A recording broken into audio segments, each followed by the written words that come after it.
Good afternoon and welcome everybody to historic Holman Stadium in Nashua, New Hampshire. Today's Nashua ETV broadcast coming to you on a Friday evening, a beautiful spring evening here at Holman Stadium. It's North versus North in high school boys baseball. Just underway, our first batter of the ball game for Nashua South, taking a series of balls outside the strike zone. Center fielder Dan Feehan leading things off for the Nashua South Purple Panthers. Ground ball hit foul toward the third base coaching box.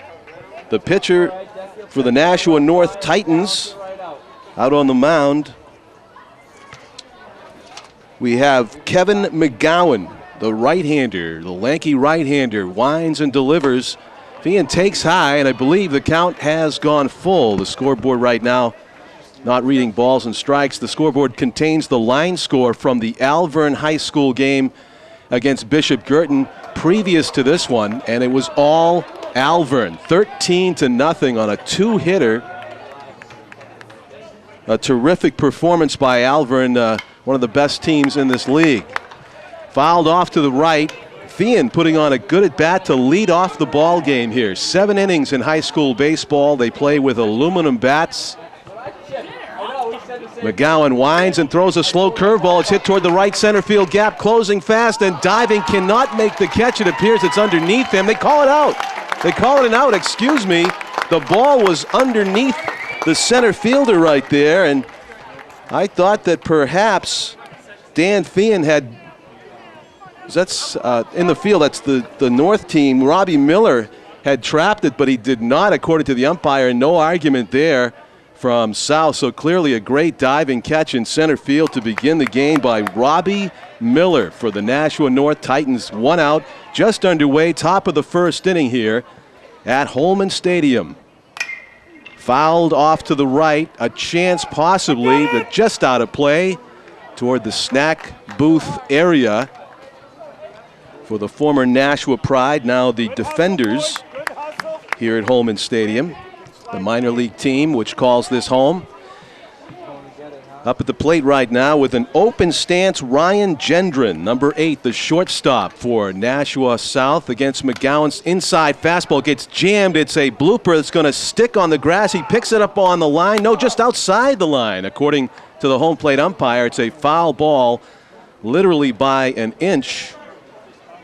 And trotting back to home plate will be Gendron. Getting inside with that good fastball there was McGowan.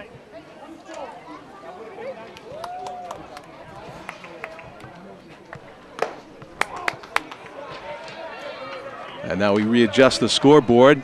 Like a fastball outside there. McGowan with a slightly open stance. We are right behind home plate. Best seat in the house here on Nashua ETV. Strike 3 called on the outside corner. McGowan painted it. And that's 1 down. I'm John Collins, along with Jim McLean, Tim O'Neill, Pete Johnson. Multiple cameras here at this contest here on a perfect spring evening at Holman Stadium. The shadows are long in right field, possibly affecting our right fielder of the moment. That's Sean Coughlin out there. Ground ball struck between the third base bag and the coaching box foul. Joe Bergeron feels it and throws it back to McGowan. There is a re-entry rule in high school baseball. You can take a player out once and reinsert him into the game. Aluminum bats, of course. And you will hear the ping, the unfamiliar ping, if you watch Major League Baseball solely throughout the game. A pretty good crowd on hand, and the weather has something to do with that, I'm sure, but also this great rivalry. Ripped to the shortstop for an out. Nick Guest was well positioned. A step to his right, backhanded it, and it's a 1-2-3 inning for McGowan. Kevin McGowan, number 27, the junior, big right-hander. Perfect so far through the first half of an inning. And that'll give us a chance to get our first look at Ryan Dakotas warming up for Nashua South. His battery mate is Dan Mullins behind the plate. Dakotas also a right-hander. teams with nearly identical records coming in, 6-4 and 6-3, toward the top of the standings in New Hampshire High School Baseball Class L. Of course, playoffs happen here all the time. And looking down into the stands, there would be a great guy to get into this broadcast booth right there is Bill Toomey. If we can snag him, I'll call out to him myself. I doubt he will turn me down. Bill Toomey, one of the not only terrific baseball coaches in Nashua history, has coached all over the world, but one of the greatest talkers you will ever see.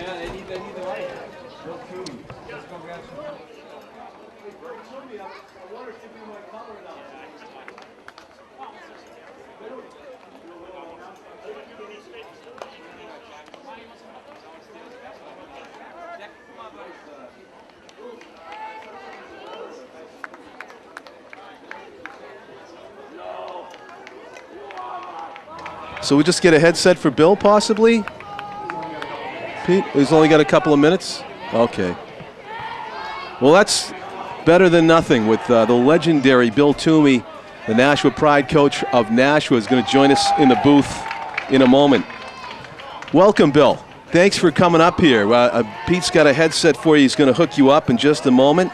I want to tell everybody that the leadoff batter for Nashua North is number 15, Pat Lucas, the left fielder, who lunges at an off-speed offering from Dakotas, and I believe it's strike two. Dakotas winds and deals, clearly a waste pitch far outside. Glove by Mullins. Here we go, Bill. And I think it's a 1-2 count here as Dakotas deals a high fastball for ball two. Count evens up. Leadoff batter for South had about an 8-pitch at bat before he went down. And let's see what the leadoff batter for North does. He rips it to left. It hangs up there, and it is an out. Glove there by Josh Ramos. So a good piece right there by Pat Lucas, the leadoff batter for North. Bill Toomey, welcome to the broadcast. Well, thank you very much. I understand you just have a short amount of time. That's correct. And why did you come today? Do you have a rooting interest here? I kind of do. Last winter, for very few times, I had Ryan Dakotas in a clinical situation. Our pitcher today. What can you tell me about Ryan? Well, first of all, he's fighting against the fact that he's a little short. So I try to build him up a little bit in his approach, try to take charge. As a member of the vertically challenged, I can appreciate that. And I am also. And also, I try to. I'm not sure. It depends on what I see now. I haven't seen him in action at all this year, but only a few times over the wintertime. What type of pitches does he have in his repertoire as we see the second batter foul? He has a good change. I like his change off his fastball is probably only in the mid-80s at best. But when he throws his change, it becomes a lot stronger for him. The batter that the Dakotas is facing right now, that's Alex Hernandez, the catcher for North. What a great baseball name he has. Oh, yeah. And you were saying, Bill? Just that he has one other pitch, a little bit of a slider that may or may not be effective for him. It depends. He is going to go to Wentworth College and Architectural. Yeah. Strike three on the outside corner.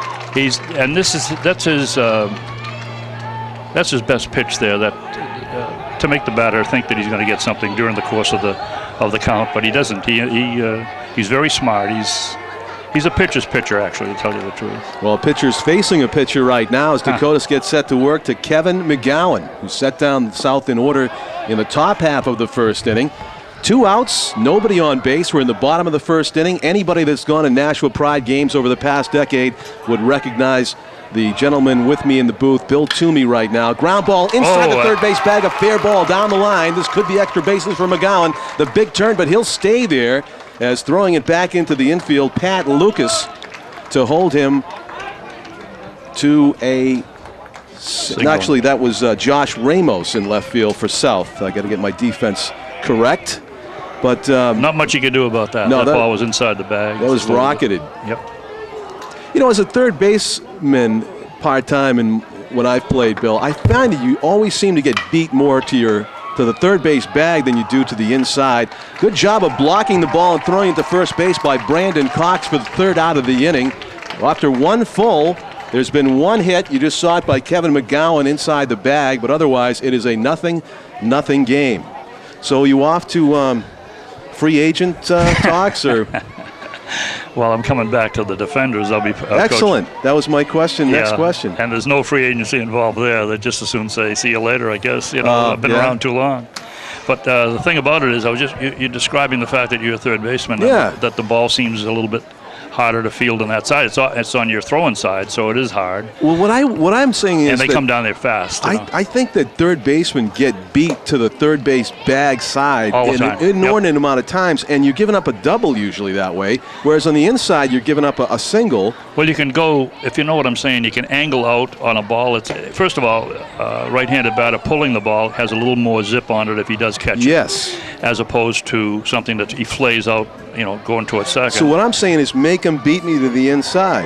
Is that too radical? Oh, I think so. He actually was playing pretty close to the bag, and he still missed it. Yeah.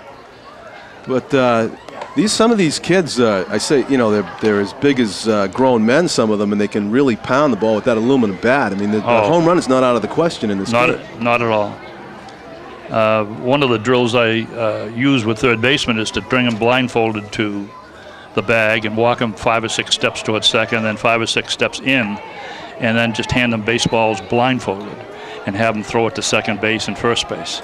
You got to be aware of where you are in the field all the time, and that would, in that particular case, in that ball down the line there, he might have been back further. He should have been back a little bit further, but base hit down the line is a base hit no matter where you're playing. Brandon Cox leading off the inning for Nashua South. Swings at that first pitch fastball right down the middle, and McGowan gets up 0-1. Now the count evens at 1-1 as the curve misses outside. McGowan's third delivery is late swing down the right field line.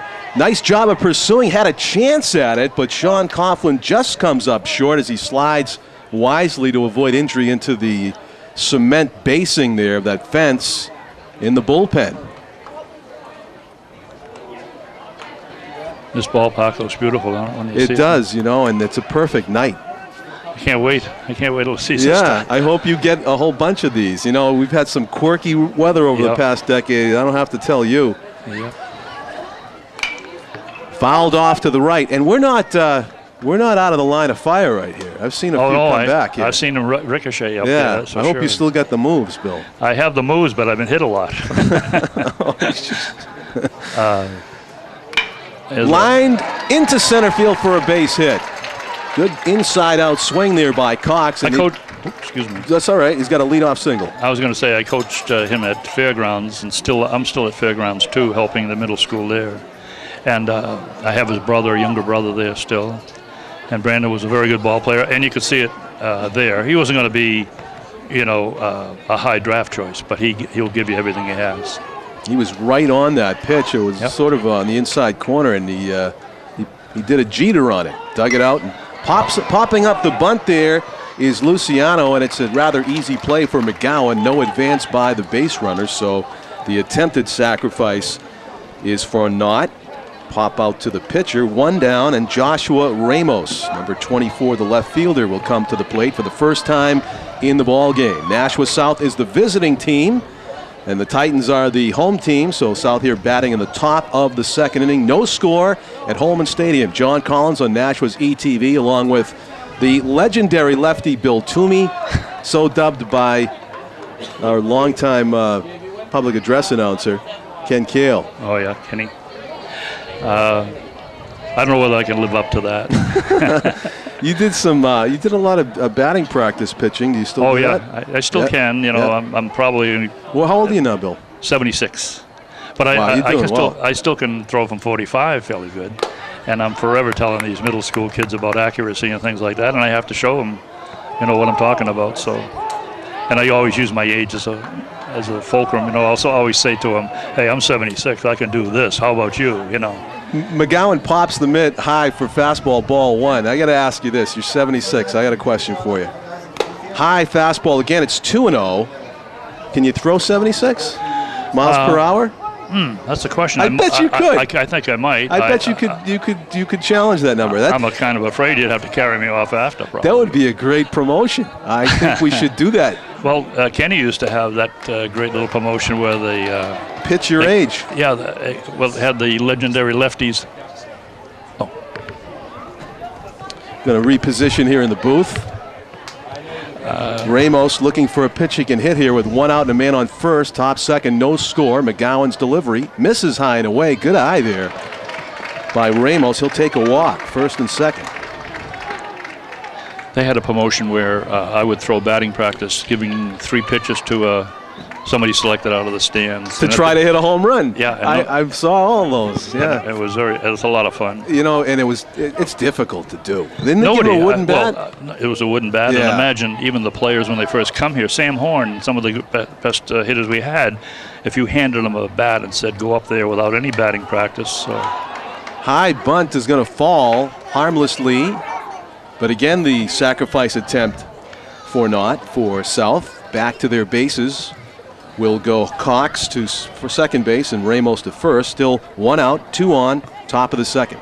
And, you know, for anybody to come without batting practice and try to jack it out of the ballpark is pretty hard to do. Oh, yeah. And we had Especially everybody the fact that you were going with the junk. You were not throwing the heater. You know, it's probably they need. It wasn't intentional. That's Dylan Lustig. And if you're watching at home, I have a Little League team I coach. Dylan did exactly what you should do in that situation. He turned away from the ball toward the catcher. Nobody likes to get hit in the back, but he turned it into a somewhat glancing blow, and he's at first base. And you're absorbing it at the right part of your body that won't get Exactly. Good job by Lustig, and he's on first. It's a jam here for McGowan. He went 1, 2, 3 in order in the first half inning. But he's got a jam here. 1 out, bases loaded, rip fouled, sitting on that first pitch. Fastball was Ryan Dakotas. It's pitcher against pitcher here again. He's a good ball player. He's just not a pitcher. He plays just about anywhere. You know, McGowan got Dakotas for a single inside the bag. Let's see how Dakotas does against McGowan with the bases jammed and 1 out. McGowan throws it past the pitcher. Here comes the catcher. Here comes the runner from third, and there will be no play at the plate. Interestingly, Bill, I think if Hernandez getting rid of that quickly to McGowan, that might have been a close play at home. It really would have been. Because getting a late break from third base right there was Brandon Cox. I think he was a little hesitant because you've seen enough games here. This thing ricochets. Oh, it does. Yeah. I saw Ricky Henderson get thrown out at home in the All-Star game on a wild pitch here at Holman Stadium. One of the biggest nights in the history of historic Holman Stadium. Oh, good bunt towards second base. There's nobody there, and this is going to be a base hit.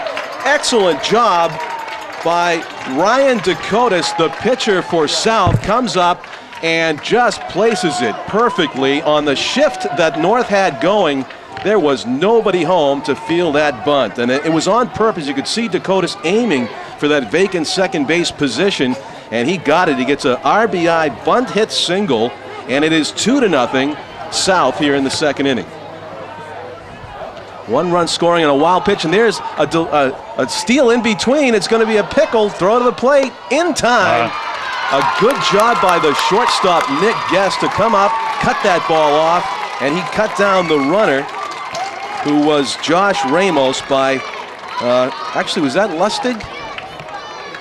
Lustig, yes, the young man who was hit by the pitch was thrown out at home.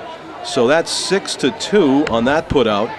And that is the second out of the inning. So McGowan's left 2, but he could get out of it with no more damage if he can get the 9th place hitter, Matt Valcourt, the right fielder, is up for the first time in this ball game. And a timeout is called by Nashua North's coach. He'll go out to the mound and have a talk with his junior right-hander. I think he's talking about form right now, Bill. Looks like. I think that on that last play, I think that the runner should have peeked in and had a chance at being caught in a run down because he was dead there at second. And if not dead, the runner at home was. So in other words, you got to give him a little leeway so he can come down the line. He really didn't sucker in the shortstop into a rundown. He kind of made it comfortable for Nick Guest at short because he knew he had about 80 feet to chase him back to first. Exactly. So a good job by North in that particular play, but 2 runs so far in the inning. Ground ball to the right side, diving, catching it. Can he get the man? No, it's safe. Saving a run, however, on a great diving stop, Adam Roberts. Not to be confused with Brian Roberts, although he looked like the Orioles' second baseman on that play. Saves a run. The grass looks a little thick in the infield. It is. You see how that caught up in it right here? Yep. If this was Arizona, that's a base hit and a run scored. Maybe one to the wall. Yeah. So up at the plate is Dan Feehan batting for the second time in this game. A single for Valcourt. He's at first. High pop-up. This looks like it's a fair ball. Roberts drops Oh, he dropped it. A run scores. He's going to make a play at third and safe at third.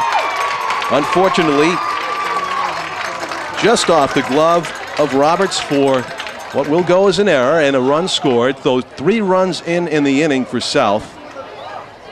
As we make the transition from daytime to twilight here, Adam just had it go off his glove. So it's first and third for South. Feehan reaches on the error. He leads off of first base. That's Dakotas over at third base. I'm sorry, I didn't hear you all. High fly ball to yeah. center field. Backing up is Miller, and he will make the catch. Robbie Miller with the out to end the inning. But sending 8 players to the plate, Nashua South, they scored 2 runs.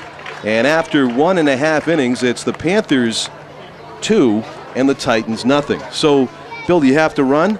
I'm going to take off. Yeah, I have to. Thank you very much for coming up to the booth. This is like old times for me, having a Nashua pride guy and at Holman Stadium. So I appreciate your time. Thank you, Bill, for joining us on Nashua ZTV. You look for yourself, listen for yourself on TV next week. All right. 3-0. A pop-up. I said 2. You're right. I got to correct that. 3-0 is the score here after 1.5 innings. An unearned run there in the pop-up at the end of the inning. So, very interesting offensive inning there for Nashua South. They had that bunt single, which was the highlight of the inning. Also scoring on a wild pitch to the backstop. Just getting away from Alex Hernandez. But to go back to that Ricky Henderson story here at Holman Stadium, in the twilight of his playing career, and I believe he did go back to the major leagues after he played here at Holman Stadium in the All-Star game, but he thrilled everybody. At an advanced age, he was in his 40s at the time, and he stole second. He might have stolen third also after getting on a walk, and he tried to score on a wild pitch that went off the netting behind home plate, and he got thrown out catcher to pitcher, diving headfirst into home plate at Holman Stadium after a Hall of Fame Major League Baseball career. Ricky Henderson in his 40s. The personification of passion for the game, I would say. I don't think any people have accused Ricky Henderson of being a hot dog, but they should never, ever accuse him of not hustling and not having passion for the game, because we saw it here in person in Nashua's Holman Stadium. Curveball hit to the shortstop. Nick Guest has it. A couple of crow hops and fires a laser across the infield for out number 1 here in the bottom of the second inning. So 3-0 is the lead for Nashua South. They're going to try to protect that.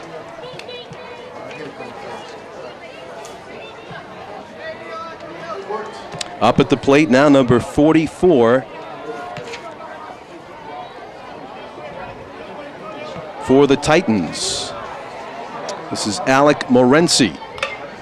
Gets jammed. He bloops it to short left. Next guess is going to go out, but it's too far for him and it's too shallow for Josh Ramos. So it is a base hit to left field for Morency.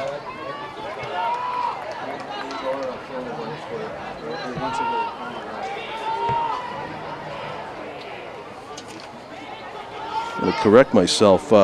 Ryan Gendron is the shortstop for South, who made that nice play to start the inning. So Gendron retires the first batter, 6-3 on the scorecard. and it was Gendron who tried to run down that short pop by Morency. So 1 out and 1 on. Timeout for the batter, Sean Coughlin's first time up in this game. We're in the bottom of the second inning. They play 7 in high school ball at Holman Stadium. The lights are on as we make the transition from daytime to twilight on a beautiful spring evening here in Nashua. Fastball is low from Ryan Dakotas, number 2. The right-hander, who Bill Toomey says has an excellent changeup, but also an out pitch where he can paint that outside corner. He tries to hit it there, but he just misses outside. Dan Mullins behind the plate for Nashua South. Doesn't try to frame them all because you kind of lose credibility that way. That was a good 6 inches outside, so he didn't try to frame it. This one's right down the middle. No need for framing there, and taking all the way was Coughlin. So it's a 2-1 count here as Dakotas comes set. And the pitch. Line to right field, a clean base hit for Coughlin. Thinking about third, but stopping at second base is Morency.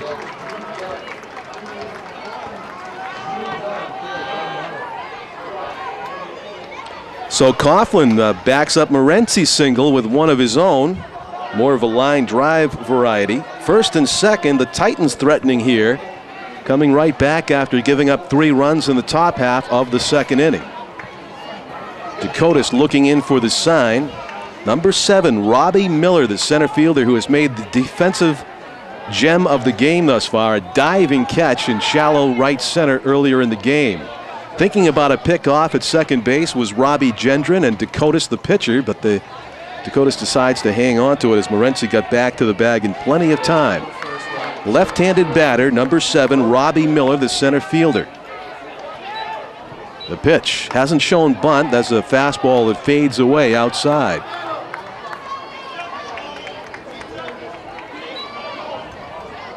Healthy crowd on hand here at historic Holman Stadium as Dakotas looks into Mullins for the sign and comes set.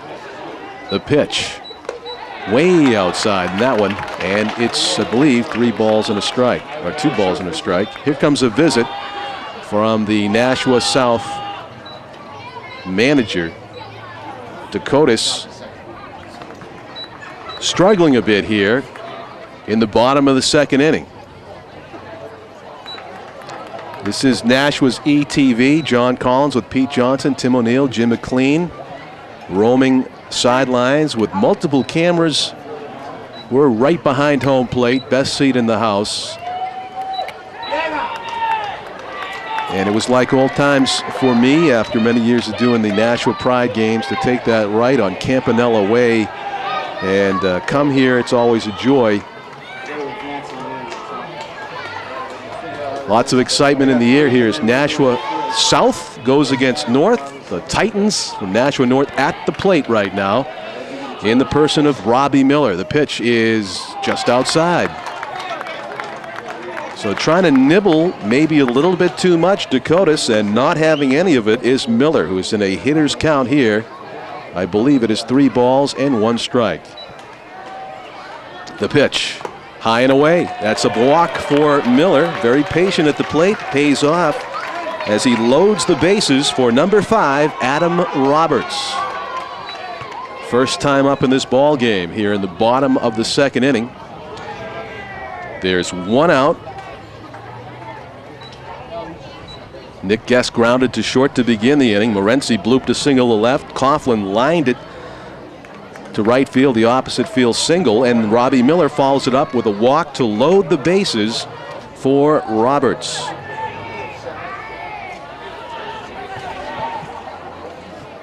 High for ball 1. Adam thought about chasing that first one, but he held tight. Adam is a senior, second baseman for Nashua North. In at the corners, the South defense back in the middle looking for the double play as they do lead 3-0, and they'd like nothing better than give up a run and get 2 outs if they can do so. That's a high strike called on at the letters on Roberts. So it's 1 ball, 1 strike. Going from the windup is Dakotas. Line to left. Base hit inside the line. Roberts comes through in a big way. 1 run is in, 2 runs are in, and they are going to hold the runner there. A double for Adam Roberts inside the line on the 1-1 fastball. He ripped it. The only question was, would it stay fair or foul? And it was Mike Llewellyn right down the line, and a fair ball. 2 runs are in, and that takes a big bite out of the South lead. It is now 3-2 with only 1 out here in the bottom of the second inning. 2 outs?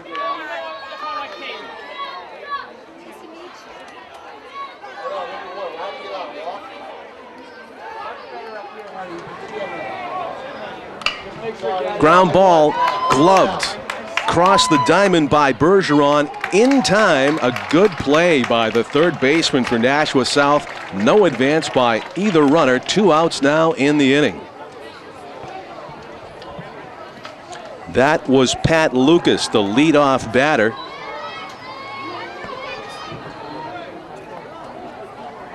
Now here's Hernandez. I believe Alex got caught looking in the first time up on a good outside fastball by Dakotas. Pitch is lined to left hard. It's deep. Going back and making the over-the-shoulder grab is Joshua Ramos to avert a 2-run extra base hit. Well struck by Alex Hernandez, but he is out. So after South sent 8 players to bat in the top of the second inning, 7 players bat for Nashua North in the bottom of the second inning, and they scored 2. 3 runs for South in the top, 2 runs for North in the bottom. We got a 3-2 ball game here in the second inning as Kevin McGowan goes back out to the mound. McGowan was on deck right there, awaiting his chance to hit. You could see that Dakotas probably didn't want anything to do with McGowan coming up with the bases loaded, so he gave something to Hernandez to hit, and he didn't miss it.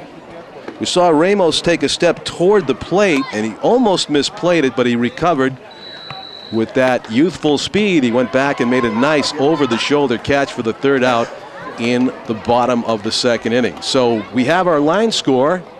It's 3 runs on 3 hits for South and no errors. 2 runs, 4 hits for North with 1 error as we go to the top of the 3rd inning here at Holman Stadium.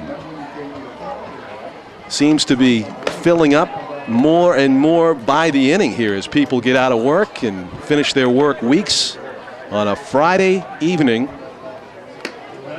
Finishing his warm-up tosses, Patrick McGowan. And gunning it down to second base, Alex Hernandez, who just got robbed his last time up, the catcher behind the plate for North. So now leading it off for Nashua South will be Dan Mullins, the only batter who did not come to the plate in the second inning. Mullins lined hard to the shortstop his first time up. Batting for the second time against Patrick McGowan.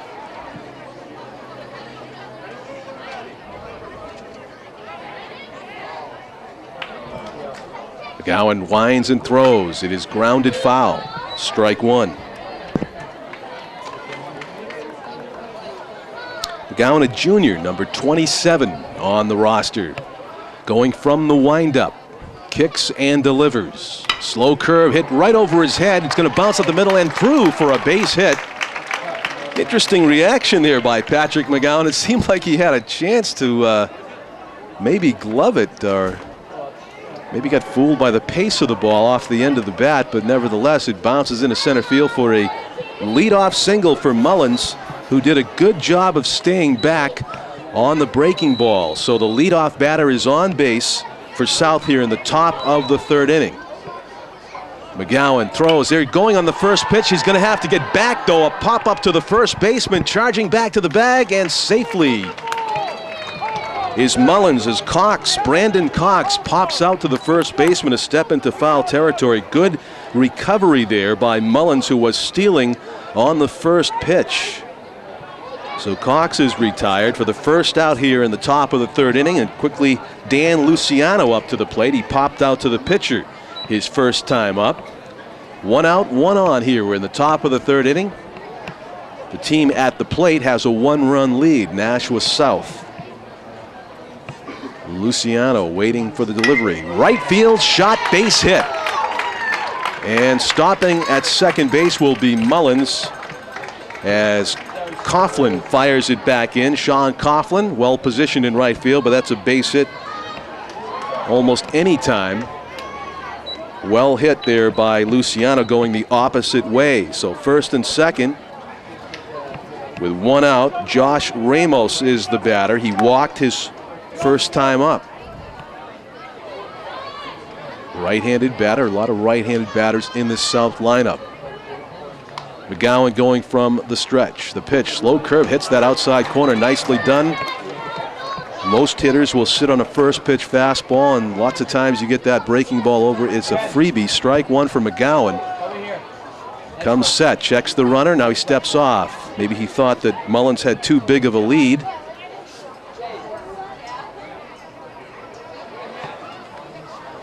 McGowan looks in. Setting up inside was Hernandez, but the pitch is outside. It gets away and advancing into scoring position, both Mullins and Luciano. So South threatening to add to their 1-run lead here in the top of the third. Anybody's call on whether that was a wild pitch or pass ball that just squirted by Hernandez on the pitch that he did set up on the inside, and it was thrown to the outside, so it kind of crossed him up. The pitch swung on and missed on the high fastball. It actually was tipped into the catcher's mitt, with Jacoby Ellsbury's steal of home on all Red Sox fans' minds. You got to be wary of speedsters at third base these days in Red Sox Nation, and Nash was part of that. Mullins taking a healthy lead off at third. This ball's lined to center, and no need to steal home here because it's a base hit to center. Ball gets away in the infield, and alert base running right there by Ramos. He'll race down to second base after the RBI single to center. So Josh Ramos delivers the third hit of this inning, and he expands on South's lead. It's now 4-2 in the top of the third. Up to the plate will come Dylan Lustig, the designated hitter, who was hit by a pitch his first time up. It's a 4-2 Nashua lead, and they're threatening to do even more damage with only 1 out and 2 runners in scoring position. Just missing the inside corner. McGowan getting in trouble, getting behind the hitters here in the third inning, and it has cost him. Dakotas and Valcourt, the next 2 hitters in the order, both have base hits already off of a McGowan, who throws a breaking ball low, and he's behind Lustig. 2 balls and no strikes.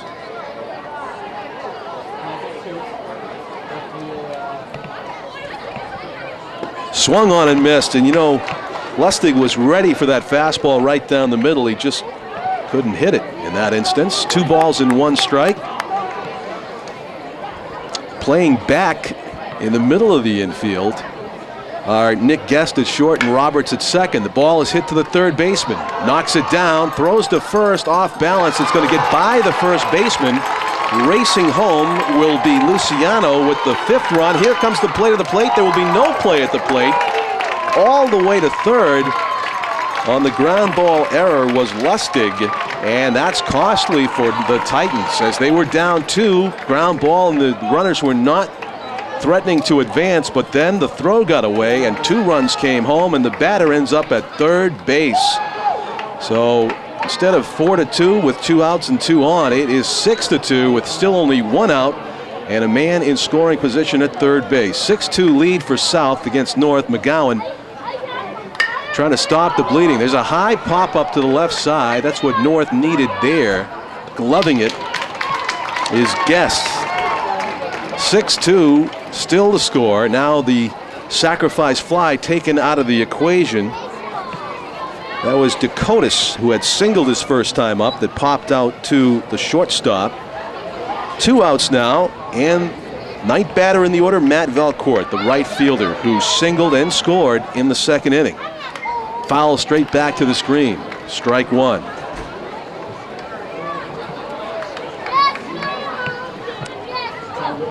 Three runs in the inning.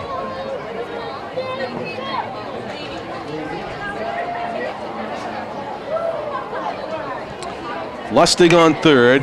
Pop to the right and into the seats harmlessly. 2 strikes on Matt Valcourt, the junior outfielder, number 4, awaits the offering. McGowan throws it just low, apparently. Both McGowan and Hernandez, the catcher, thought they might have had strike 3 there. It ends up to be a good waste pitch, tough to take for Valcourt. Now the 1-2. Chases one above the strike zone, it appeared, and it's strike 3. Foul tipped into the mid, but serious damage done by South in that inning as they tack on 3 runs and lead 6-2 as we go to the bottom of the 3rd inning, sending another 7 batters to the plate in that inning. So through 3 innings, South has batted around fully twice. 18 batters have come to the plate, and everybody's gotten 2 at bats. So that's bad news for the Titans. They try to keep, if they're going to try to keep Nashua South from getting momentum, they've gotten it so far here in this one. 6-2. It's about coming back now for the Titans, if they can do so. I'm John Collins, along with our quality camera crew, Pete Johnson, Tim O'Neill, Jim McLean. Coming to you on Nashua's ETV with spring sports on their educational channel. Of course, there's high school lacrosse and softball and baseball among the sports going on right now. Dakotas is back out there. He's given up 4 hits, 2 runs. And he's got a nice 4-run cushion here in the bottom of the 3rd inning. Coming to the plate for the Titans will be back to the, let's see, Kevin McGowan, I believe. The pitcher is up, yes, to lead off things here in the bottom of the 3rd inning.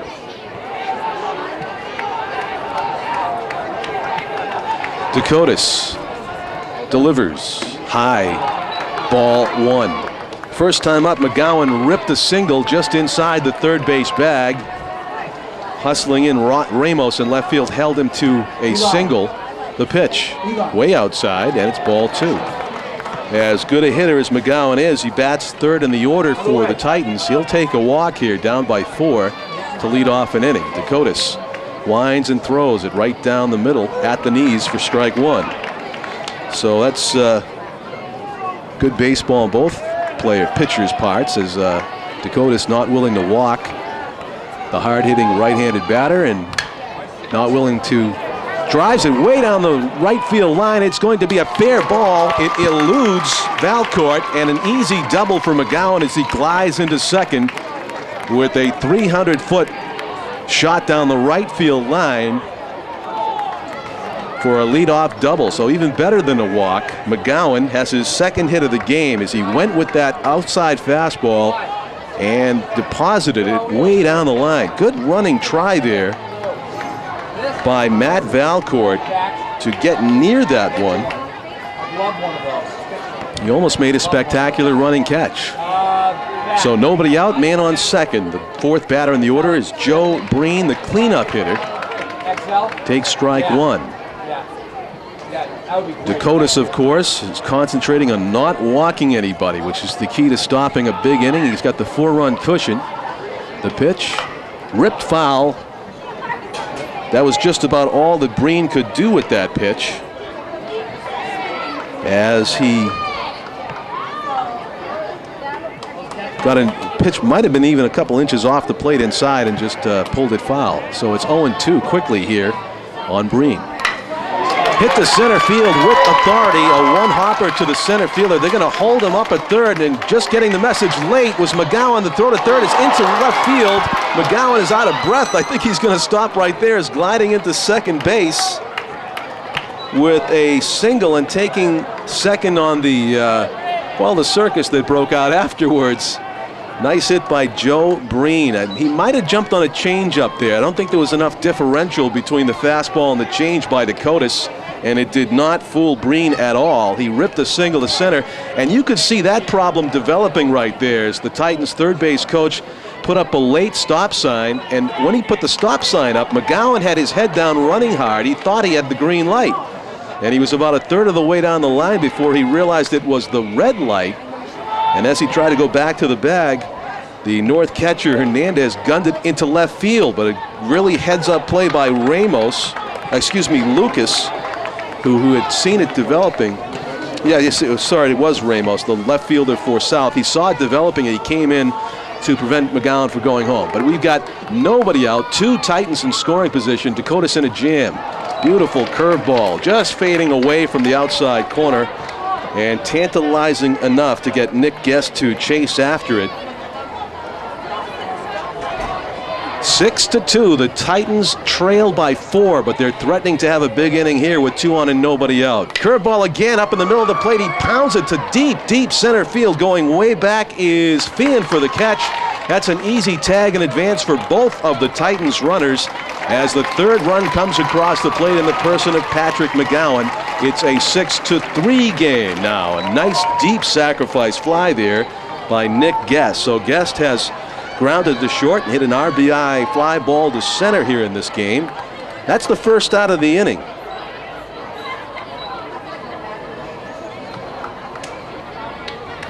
Breen advances to third base, so he could score on a sacrifice fly as well. The batter is Alec Morency, who singled in his only time up so far. We're in the bottom of the third, 6-3. The Titans trailed by 3.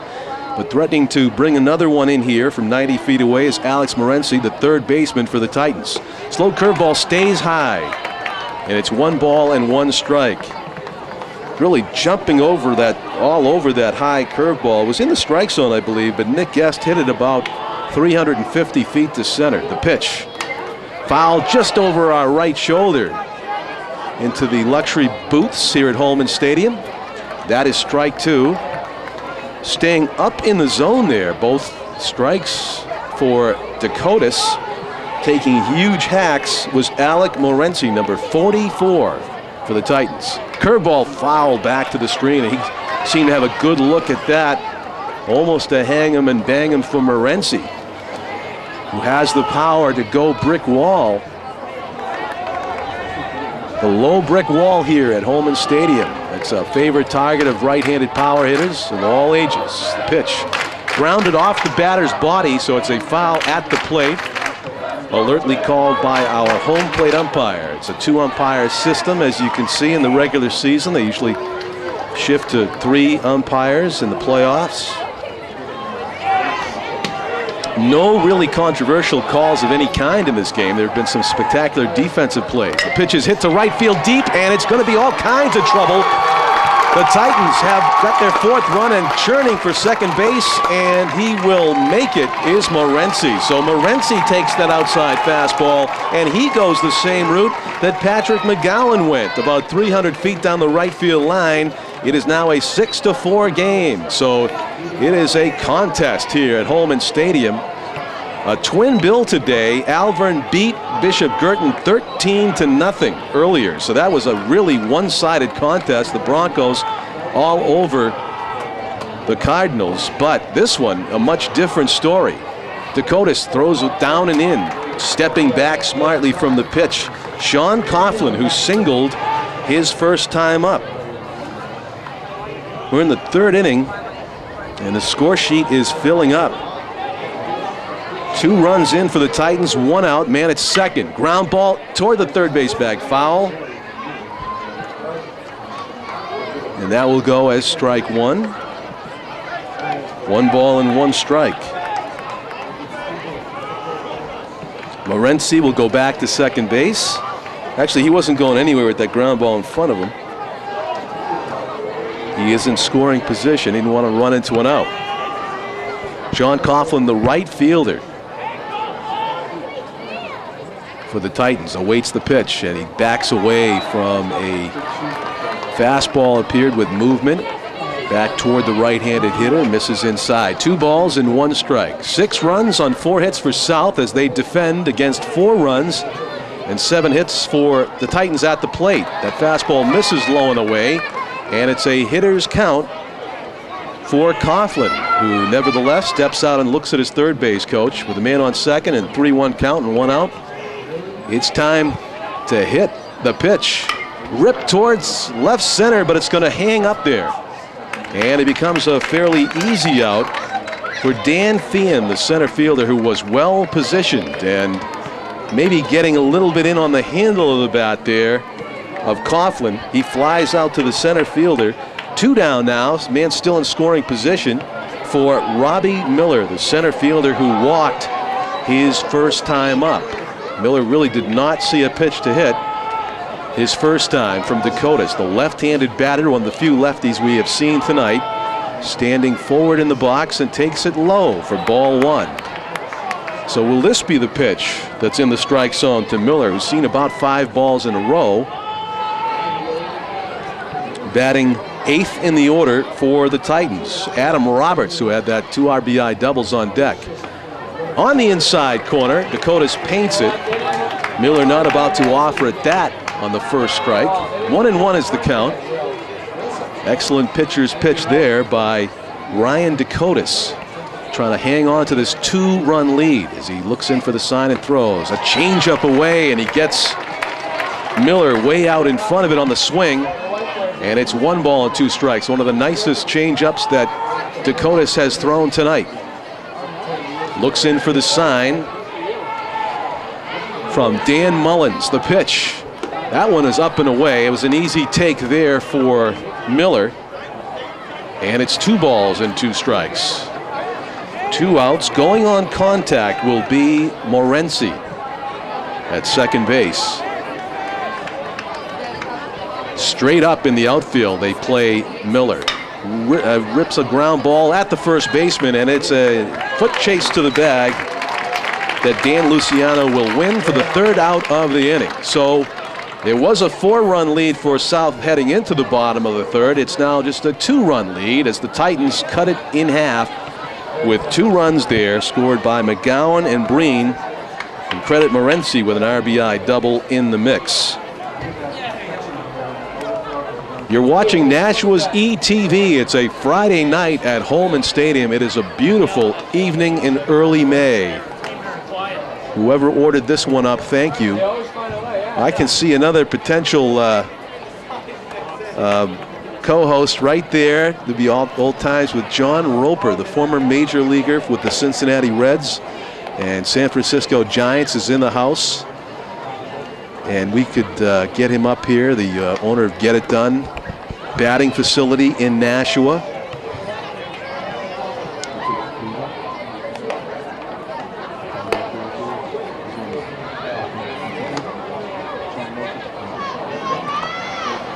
Our executive producer is Pete Johnson. We have Tim O'Neill and Jim McLean managing the cameras. Hope you're enjoying this one on Nashua's ETV, and many more, hopefully, baseball, softball, lacrosse games to follow this spring. And then possibly resuming our schedule next fall. So we're ready to go almost here in the top of the 4th inning. 6-4. South will be trying to continue their string of 3s. They were blanked by McGowan. They went 1-2-3 in the top half of the 1st, but since then they plated 3 runs in the 2nd inning and they scored 3 more in the 3rd inning. They are leading this one 6-4. Lined lookout right side. That was a nasty low liner that just went over the far right brick wall. About where Butch Hobson used to come in and out to his locker room for the Pride for a decade. And that is a slow curve that misses. 1-1 is the count to Dan Feehan. Line to left field. That's a base hit. Feehan, the leadoff batter in the order, in his 3rd time up here in only the top of the 4th inning, has a base hit. That's his first hit of the game. Feehan did have a big reach on an error his 2nd time up. It went off the glove of the Titans second baseman for an RBI. So it looks like Fian's going to come out for a pinch runner right now, and that's going to be Adam Gagnon, who's going to, and there's a re-entry rule in high school baseball, so you may not have seen the last of Dan Fian, the center fielder, who's going to come out of the game and let Gagnon do some running here at first base. This is the team ahead by 2. Let's see if South will go with the steal. Faking the bunt and then pulling it back was Ryan Gendron, who flied out to center field his last time up.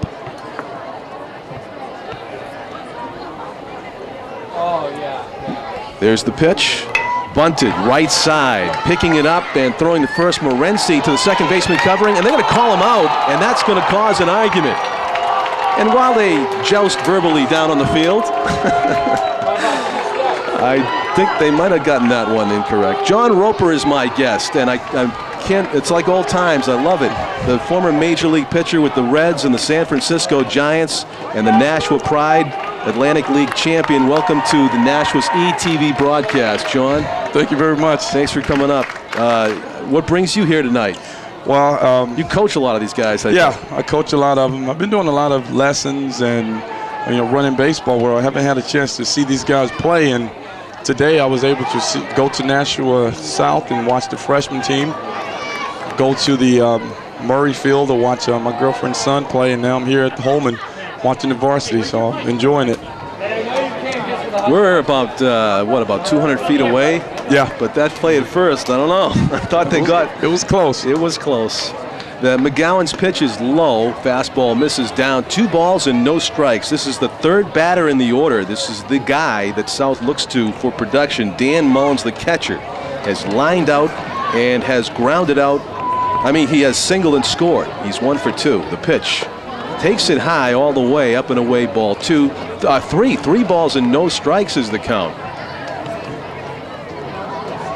So the high school game involving the aluminum bats, and that changes the dynamics on defense a lot and how you can pitch guys. And John, you're the expert on pitching, and what do you see from have you seen both Dakotas and now Patrick McGowan throw a little bit? Yeah, both got pretty good arms. Doing well. It's these guys here, really have to move the ball around because these aluminum bats are just getting more expensive, and as they get more expensive, they get lighter. So it's almost, it's not a dead spot on that bat, and the players are getting bigger as well. I guess in Major League Baseball, you pitchers are fighting the pharmaceutical people, and in high school baseball, you're fighting the engineers that make these amazing bats. Yeah. And I got to ask you, while we have you here, because you're a guy to ask, Manny Ramirez, our Manny. I don't know. Any comment? I was shocked. Yes, you were. I was shocked, huh? Yeah, I was shocked a little bit, and I don't know. I was shocked. I'm sure, and as well. Everybody else was too. Don't get me wrong. I still think the guy's talented. Yeah. But, it is what it is, and.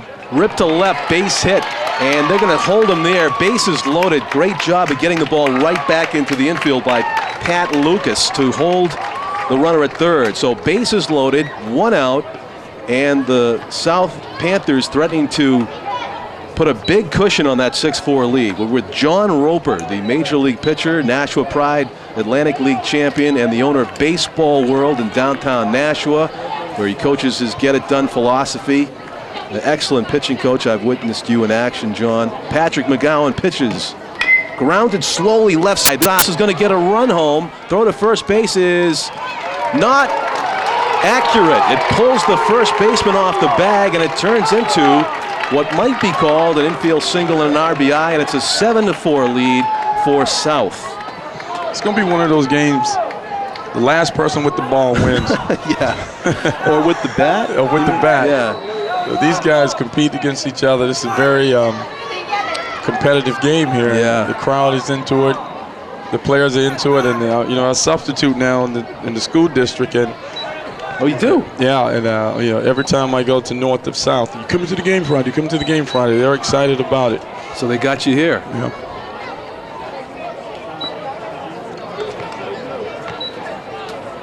Yeah, this is just like the old days, huh? It is, you know. I wish we had more of that. It really, you know, everything must come to an end. But I was saying earlier in the broadcast that right I took onto Campanella Way to come in here tonight. I said, gee, it's been a long time since I took that right and came in and did one of these games. And it's the first time doing high school. Glad to be here. I've done newspaper reports on high school games before, but first time getting to broadcast one. Fastball hits the inside corner. And our batter right now is number, is that 24 I saw? Is this a pinch hitter perhaps? Yes. Oh no, it's Josh Ramos, who's been up a couple times with a walk and a single. Curveball hits the outside corner, so it's 0-2 as McGowan finding the strike zone now in and out very effectively, gets ahead of the hitter. There's one out, bases loaded. McGowan's delivery. Foul to our right, still 0-2. I think McGowan's got he's got good stuff. Seems a little slow with the arm. Big kid like that, if he gets that arm action going, gets that back leg drive, man, he's got more in the tank there. He could throw hard if he wanted to. Just missing there, might have been low. You're right, he's got a lot of tools to work with. It's all about command though too, isn't it? Yeah, you know, you find your rhythm out there and, you know, work on some things. If you always say, look at Papelbon, look at his arm coming out of the glove. It's about 100 miles an hour. Oh, that curveball had Ramos way out in front, and that is strike 3. So that is the second out of the inning. A good job there after 5 batters in a row had reached safely. Or 4 out of 5 anyway. 2 outs here in the inning. The pitch. Strike on the outside corner. So that all-important strike 1, McGowan starting to get it here when he needs it desperately. He's trailing 7-4. Bases loaded. Chance to really break this one open for Dylan Lustig, who has been hit by a pitch and reached on an error by the third baseman. Looked like a slider maybe missing low and away. 1-1. When you look at, you're right behind home plate with me, above home plate, John. When you look at McGowan, do you see proper form? Yeah, his mechanics are not bad. Bunt in front of home plate. McGowan pounces on it. He could get the third out here. It looked high, but it ends up okay. The throw gunned to first in time to get the third out of the inning.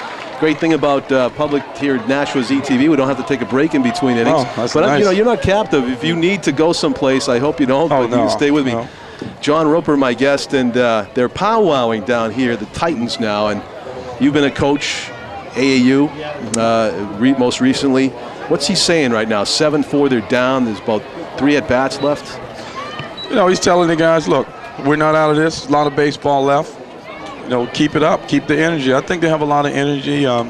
He's making some mental errors out there. You know, these guys excited. You know, he's got to get them up and calm them down at the same time because they do want to beat the other high school in the city. And I just think that, you know, right now he's just saying, look, bear down, you know, keep up the energy, and don't try to do too much. You know, see, they got Dakotas out of there, and I was hoping to probably keep hitting him a little bit, but never made the change. When you were a kid, you just mentioned Jonathan Papelbon. Did you copy anybody's form? I mean, how did you go from your beginnings to major leagues? Did you have any of the form You know what? you needed from watching? I think I was just pretty raw because I learned most of my pitching after I got out of high school. And, you know, I tell all the kids, I said, look, whether you're striking out a lot of people in high school or you're striking out a lot of people in Nashua Little League or Cal Ripken, what about the next level? I always say the mechanics are about the next level, being able to do the same thing at the next level or at least compete. You know, I get guys all the time, well, I pitched, you know, 3 innings and I shut down the whole team, but the team was 0-60, you know, something like that. So I'm like, you know. Yeah, keep it in perspective, right? Yeah, you try to keep it in perspective and just understand that, you know, major leaguers work on pitching every day, and you should too. Ryan Dakotas finishes up having given up 4 runs on 7 hits, 2 earned, maybe 2 unearned. There was 2 errors in the line score for Ryan Dakotas. You have a chance to get our first look at Dan Feehan, who comes in relief, John, and he seems to sling it. He's got a live arm. Yeah, see that, and that's the difference when you see what I was talking about with McGowan there. This guy arms comes out firing, and like some of the better pitches. One guy that really stands out to me was Jose Rio. His arm comes out of the glove, and he used to talk to me about that. I get a little timid. I was just kind of slow out of the glove, and he was like, "Look, man, throw the baseball." Now, just briefly watching Fian warm up here, I got this flash of a right-handed Ken Holtzman. Remember Ken Holtzman? He seemed to throw across himself. Yeah. He'd step this way and throw the other way. And he was a lefty, I believe. And you got Fian out here, and he looks like the opposite. The righty throwing, sort of stepping that way and then throwing back. Yeah. Like, almost like makes like an X. Yeah, I think a lot of pitchers step across their body. If I see kids doing it now, I try to get them right down the line and say, look, when you get in the big leagues, you can do what you want to do. That was more of a step toward the catcher, and he gets a strike there at the letters. 1-1.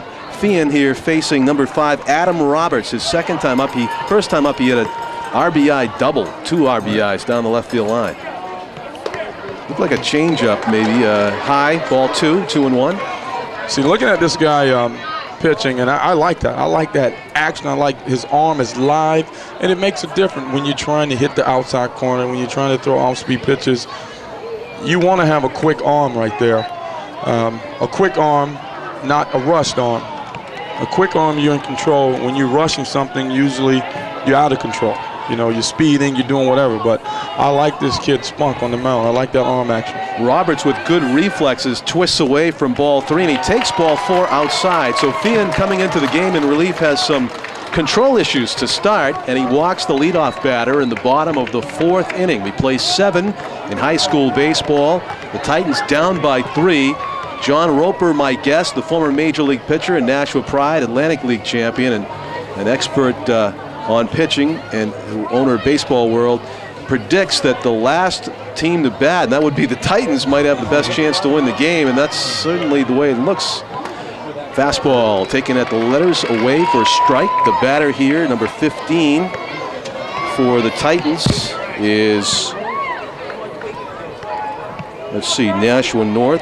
Pat Lucas back to the top of the order. Roberts leading off with the walk, and now back to the bag. Throw over by Fian. Lucas lined out to the shortstop.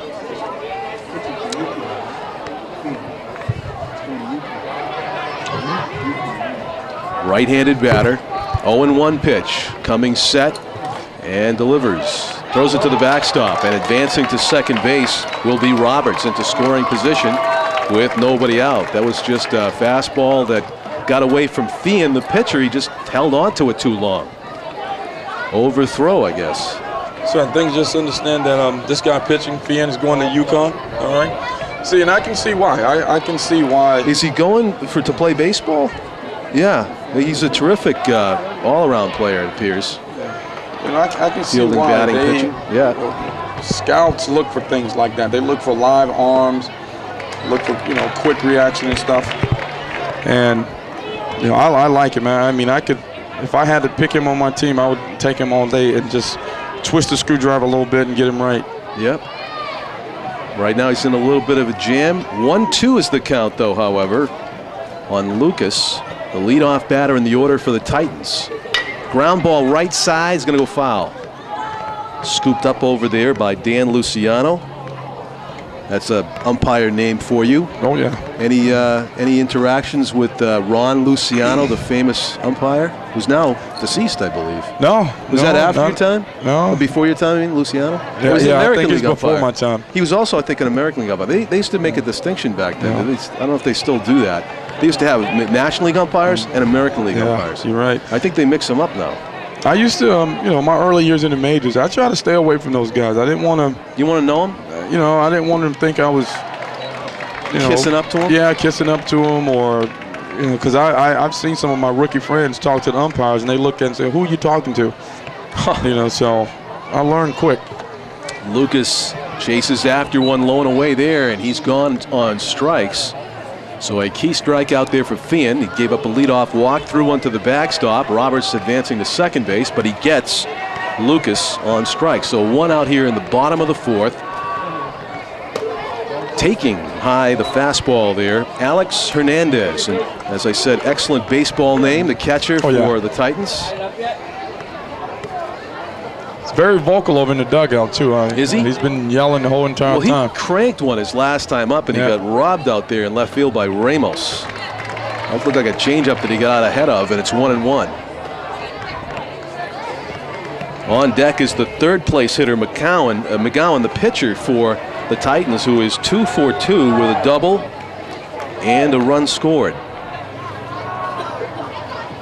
Hernandez awaiting the offering from Fian. Grounds it foul behind the plate, and it's 1 ball and 2 strikes. That was a good two-seamer right there, and I think one of the best pitches you can have in college, in high school baseball and college baseball, is a two-seamer, because it keeps the guys from getting extended on you.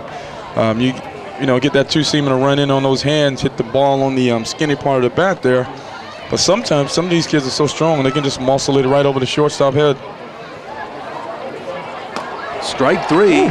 Staying away from Hernandez right there, and maybe putting a little wrinkle on it. Yeah, that was a little slider. A lot of slider, yeah. This kid can throw, and you can see the liveliness from the ball when you throw with confidence. Whether you're in trouble, whether you're doing good, you got that good arm, and he's not rushing. He's staying right with himself. He's using his legs and getting that arm out of the glove. McGowan tops it. It's rolling down the line, and scooping it up is Fian, because that would have been an infield single. So McGowan will come back to the plate. This will be an interesting battle here between Fian and McGowan, who is an excellent hitter and is yet to be retired tonight for the Titans. Another good two-seamer right there. That's kind of like with the aluminum bats, the downfall of it. A lot of those infield hits. Whereas with the wooden bat, you break it. Yeah. And the two-seamer is a fastball that you think you have squared up, but it has that movement. Moves in about 3 or 4 inches. Sometimes not even that much, and it makes it different. You get extended, then all of a sudden, bam, you have to slide your hands in to hit it. And it causes the batter to ground out a lot of times and saves wear and tear on your arm. Yep. Here's the pitch. Swung on and missed. Looks like a well-placed fastball at the knees away. It's 0-2 on McGowan. He led off in the third inning with a double and scored, but he's in danger here, down 0-2 with 2 outs and a runner in scoring position for North. The pitch. Strike 3, a perfect 0-2 pitch there by Fian, and chasing as it was just off the plate, it appeared, was McGowan. So after giving up the leadoff walk, Johnny goes strikeout, strikeout, strikeout. Yeah, and again, I like that kid, and I think it's kind of the same thing I was going back to earlier, thinking about McGowan. A big 6'4" lanky kid like that should really be bringing it, should really understand what he has. And, sometimes I notice a lot of high school kids I've been working with this year, they really have to be told. It's almost like they're afraid that they're going to hurt the catcher or something. But a good arm action, good arm speed is good.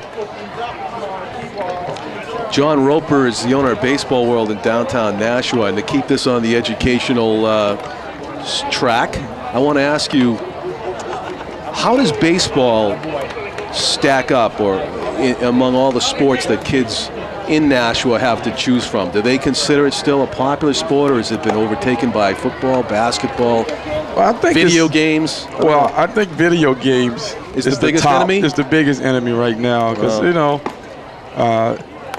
I've seen kids come over to Baseball World, and we're doing a lesson. I give them a 5-minute break. They go right to the little iPod or video game, handheld video game, and go to it for a minute. Let's say he'll go grab a drink of water. They're playing the video game. But lacrosse seems to have taken a few players, and that's about it. But you're an advocate of playing multiple sports, right? Yeah, I played basketball and football. The baseball was my love. I basically did those to stay in shape. I was pretty good at football, but like I said, I knew baseball was my thing. And the baseball, how the baseball coach is the football coach. And in my small town, there's 2 guys that did just about everything. So, you stay athletic, you get stronger, you build up confidence. You You maintain the love of the game into a late age, which you can impart to the young people here in Nashua. Yeah. John Roper there, I'm John Collins, and Ryan Dakotas, the 8th place batter in the order for Nashua South, will lead things off. We are into the 5th inning. They play 7 in high school ball. We're at Holman Stadium on a beautiful Friday evening in early May. Patrick McGowan, who's gone the distance thus far for the Titans with a right over-the-top fastball for 1-1. It's Kyle Turner. Worked out at Baseball World this year, about 10 weeks. He and 3 other guys from North. This guy can throw it a little bit. Off the end of the bat and off the chest of McGowan, but he recovers to throw a bullet to first in time to retire Dakotas for out number 1. That's funny. The comebackers was one of our drills that we worked on a lot. You know, it's different inside Baseball World, and I would hit the balls back at these guys, and I would always say, look, the bats that your opponent is swinging is probably going to cost about $500. I'm not hitting them that hard, so you got to knock them down here. You can't knock them down out on the field. That's right. McGowan kicks and delivers, and it is off to the right, strike 1. Seems to be exaggerating the leg kick a little more this inning. Yeah, he's a little maybe generating a little more power. Yeah, he's a little long, but he gets that arm out there. Woo! Like that. I like that. I thought that was in the zone too, but it's hard to tell from up here. That took a 90-degree right turn there. Yeah. And it's a freebie if you can get that over, because that'll freeze the batter almost every time. Matt Valcourt, the hitter, tops it toward the third baseman. Charging in is Bergeron, fires across the diamond high, off the backstop, and smartly back to the bag, and no advance, no chance for an advance there for Valcourt. So that would probably go as an error. It was a play where Bergeron, if he made the quality throw, he could have retired the batter. So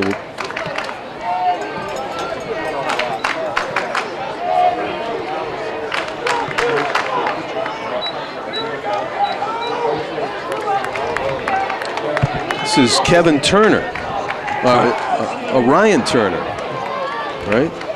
On this.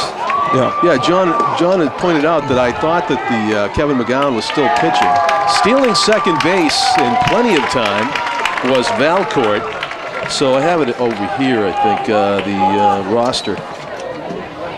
So we want to correct myself. Kyle Turner is the pitcher, as John picked out earlier. You've coached him, you did the comeback drills, and I'm thinking that's still McGowan, and I'm saying, wow, he looks different, John. You know, he's got the high leg kick. Oh, well. First time doing the Nashua high school baseball scene, and a little bit of a mess up there. But, Turner with the velocity there misses low. So hey, Harry Carey messed up before, too, you know. Yeah, the legendary Harry Carey, who passed away, and Harry, was it Callis for Philadelphia? He's gone, too. And strike swinging there. Our batter is Fian, who is in the game as a pitcher now for South. He tried to lose one there, a big swing. 2 balls, 2 strikes. Facing the sophomore, Kyle Turner. Fouled off to our right. I just looked down for a second, and I never like to do that when the pitch is on the way, because that might happen. Yeah, you gotta be careful. I've seen you take a few balls up here when I played in my day. I saw you headphones and microphones and cords flying everywhere. Yeah. Going for third base, ground ball to the left side. Oh, he's out.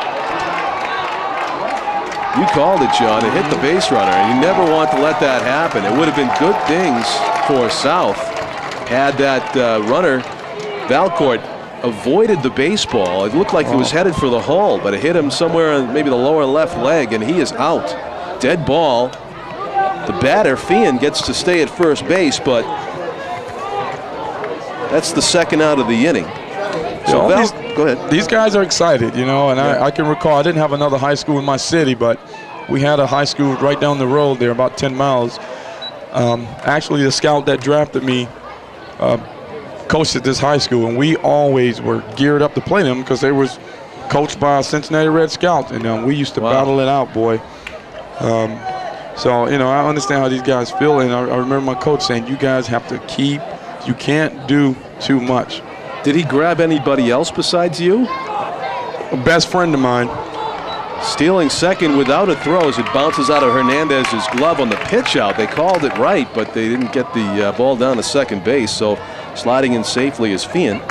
Yeah, he was kind of slow to the plate right there, and yeah, it was was that like a pitch out with a curveball? Yeah, it was a pitch out, but I noticed that fastball outside, 3-0. I think a little frustration there for Kyle. He's probably a little nervous too. He's a sophomore. Yeah, playing up and then playing against South at the same time. He's got to do what he did for those first 2 outs. And on TV on top of it. Yeah. Fastball right down the middle. He pops the middle. We can hear it up here. It's 3 balls and 1 strike. He's got a great pitcher's body too. Yeah, he's tall. He's taller than I am, and I love the kid's mechanics. Like I said, I worked with him last year, worked with him this year, and he's outstanding at all aspects of the game. Bergeron with a nice play, charging the baseball and making the throw across the diamond in time. Or was that Alex Morency? Excuse me. It was Morency for the Titans at third base who made that play. So that's the 3rd out of the inning, no damage. So for the first time in 3 innings, the Titans hold South scoreless and will try to cut into this 7-4 Nashua South lead. Night has fallen here at Holman Stadium, a game that began at 7 o'clock. It is now almost 5 innings old. Let's see, we're going into the bottom of the 5th inning in a 7-inning game, barring a tie.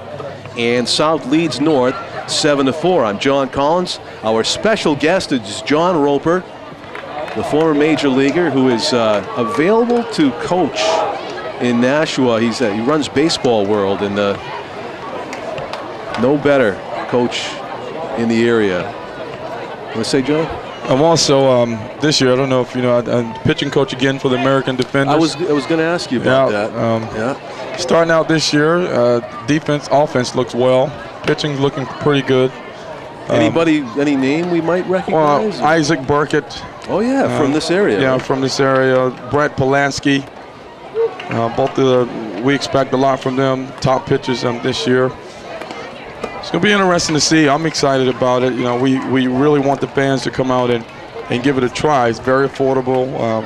Terry Avalor, the CEO, and Chris Hall and all the other guys. Buddy Lewis from Nakona Sports, Dan Duquette.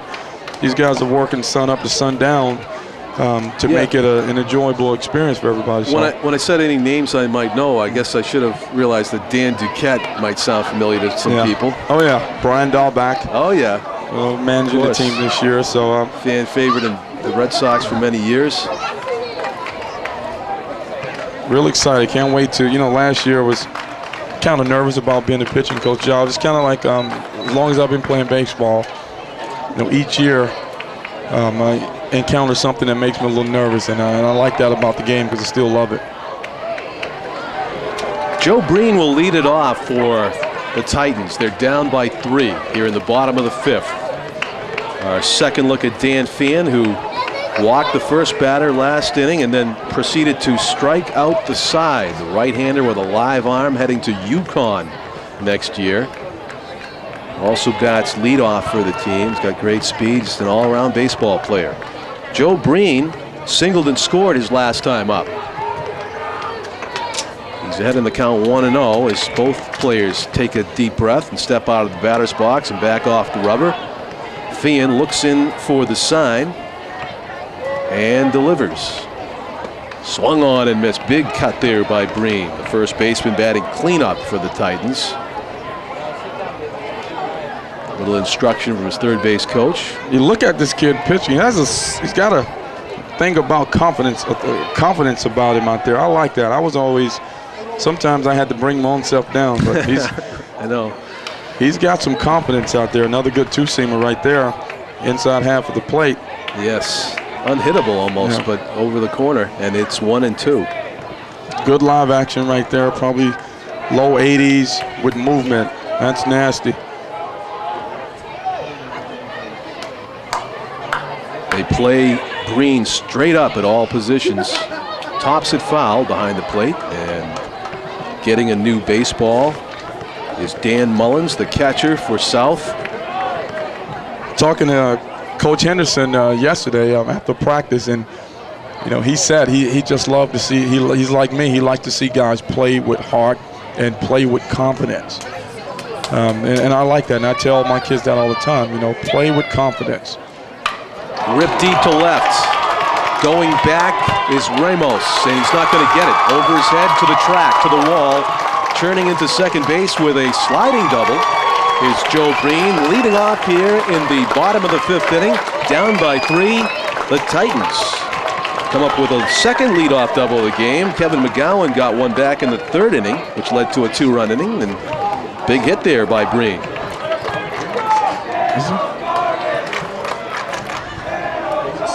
Is he?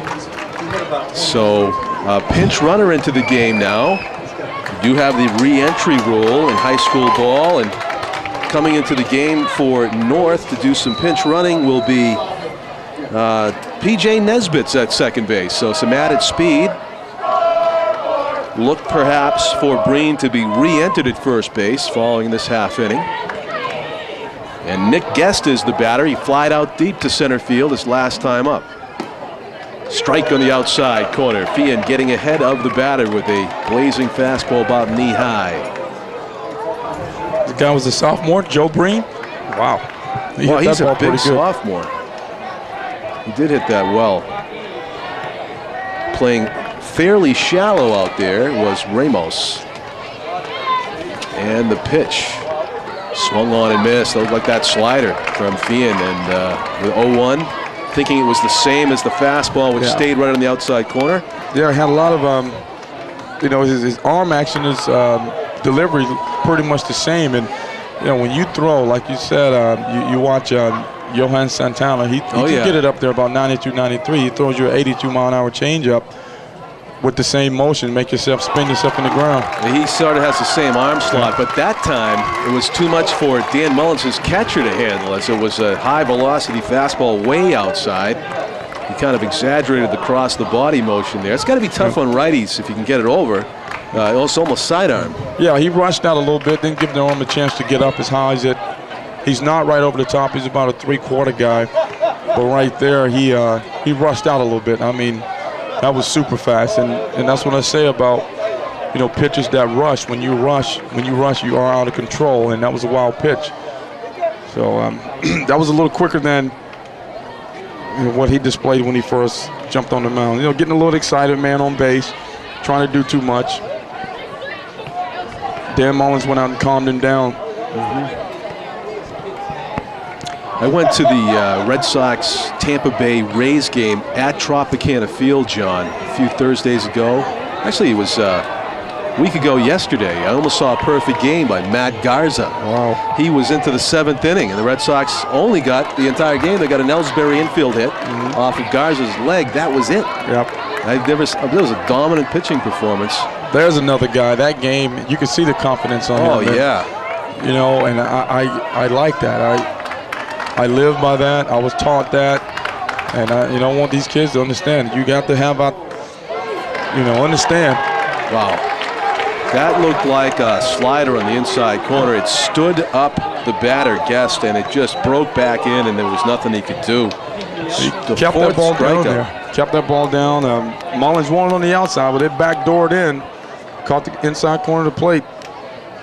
Well, here's Alec Morency, who has not been cheated tonight. It's a single and a double, and he can take cuts with the best of them we've seen so far, but he's facing a very difficult pitcher here. And Fian, strike one.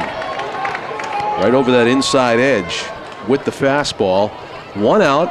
The runner at third is P.J. Nesbitt, who pinch ran for Joe Breen after the leadoff double by Breen rattled off the left field wall.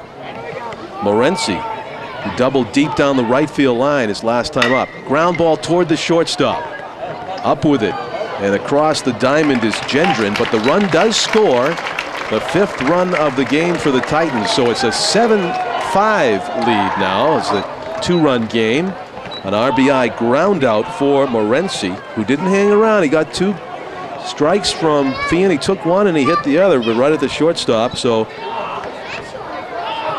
considering it's only the 5th inning, it's important to get that run home with one out, John. Oh, yeah. There's some insurance there. Yeah. So 7-5. Clipping into that South lead. Taking a pitch up and in there is Sean Coughlin, who has singled and flied to center. A deep fly to center. He hit a high curveball from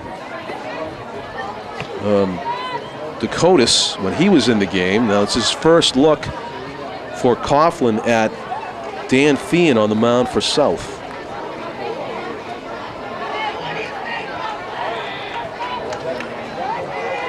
They could not have ordered up a nicer weather night here in early May at Holman Stadium. The pitch is grounded slowly though to the right side. Coming in with his Brandon Cox throws the first in time.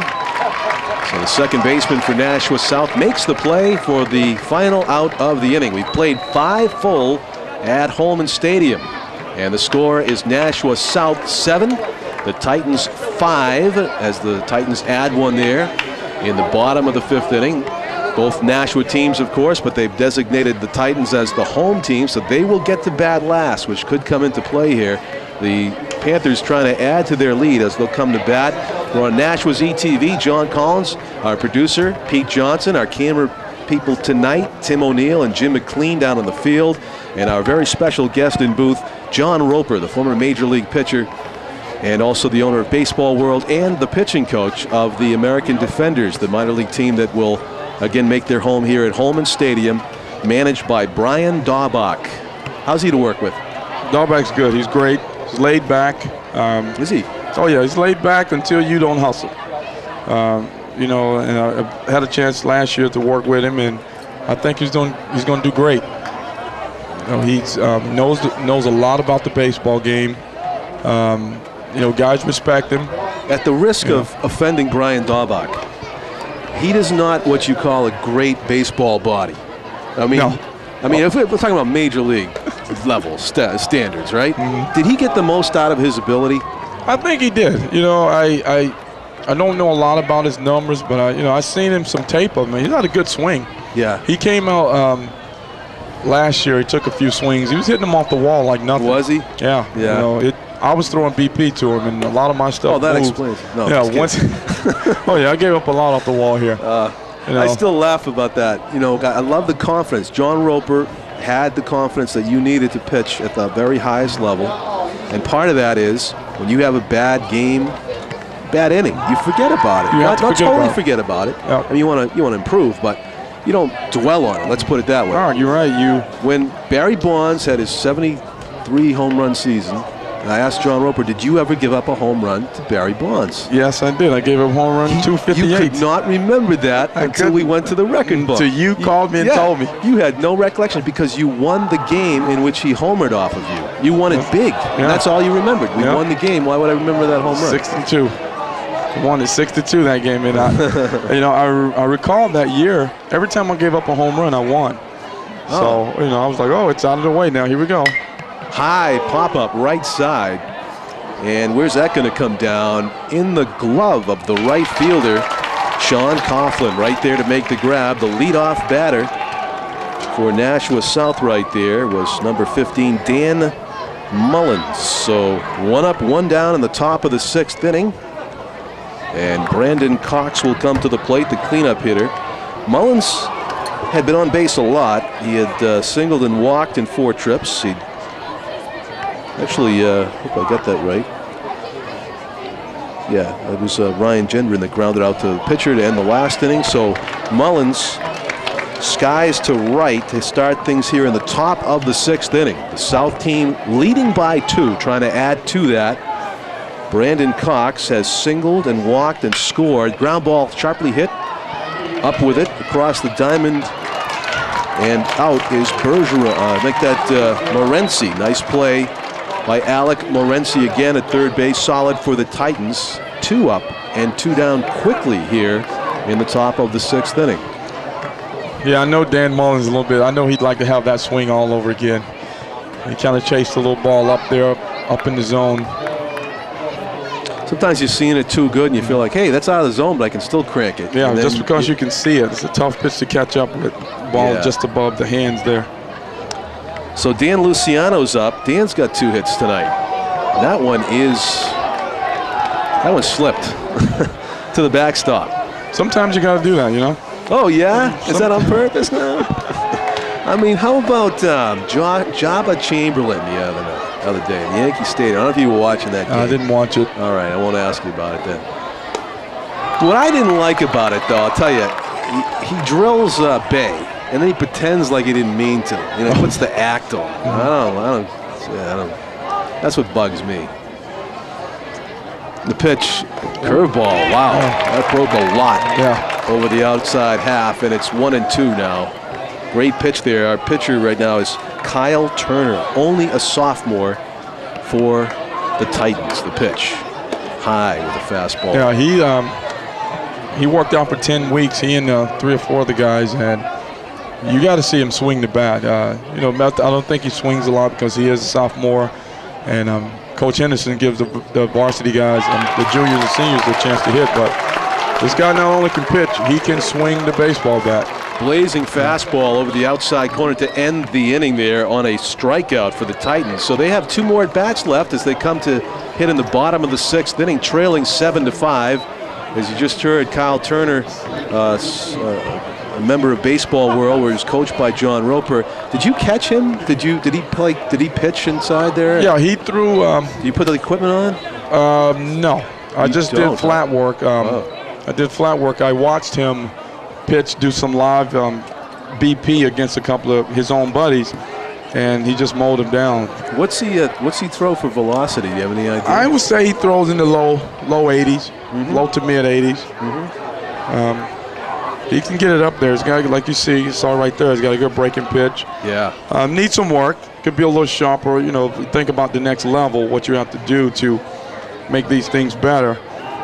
Is you know, how I teach over at Baseball World. You know, whether you're going from Little League to Babe Ruth or Babe Ruth to a better league or whatever, anytime you think about moving up, you want to make sure your mechanics are there to make that transition easy. And that, especially the kids that go from the 45-foot mound to the 60-foot mound. Because I've seen kids this year, and I've worked with kids that strike plenty of people out from 45 feet, but when they get to 60 feet, they don't know why. So you want to sharpen those mechanics while you can. Make your transition easy. So it'll be Nashua North's turn to hit here.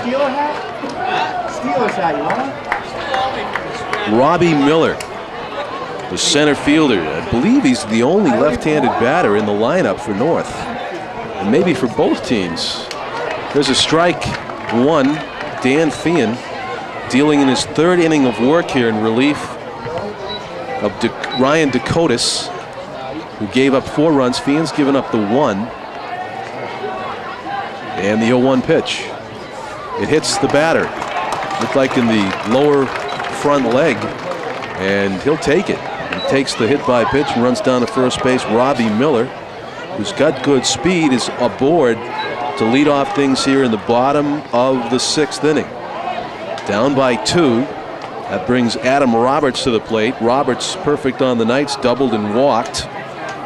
He doubled with the bases loaded, a big hit back in the 2nd inning. Hits are almost even, 9 for South, 8 for North, and they've both got a couple errors. It's a 7-5 game. They came in here with 6-4 and 6-3 records, so pretty evenly matched.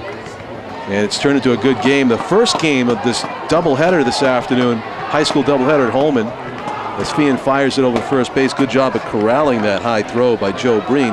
Was Alvirne versus Bishop Guertin, and the boys from Hudson dominated that one. They won 13-0, did the Broncos. Wow. LeLever was the pitcher that went the distance for Hudson, for Alvirne. The pitch. Foul tipped into the mid.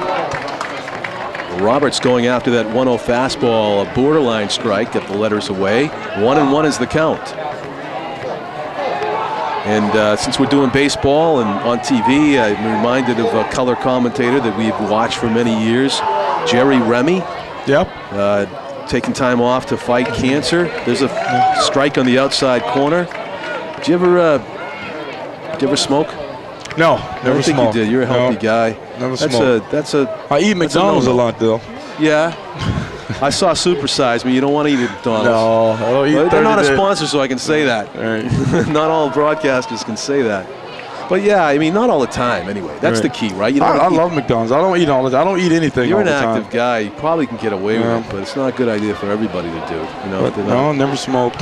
yeah, that's literally a killer. Is smoking. I mean, it's just. You know, the thing is about it, the addictiveness of it. I've never smoked either, but I've heard from everybody that say it's the toughest thing in the world to quit. So why start? Is the point. You know, and so Remy's paying the price right now. I was coming back from Tampa, that family trip we took in April vacation, 7 o'clock flight from Tampa to Boston, last Saturday night.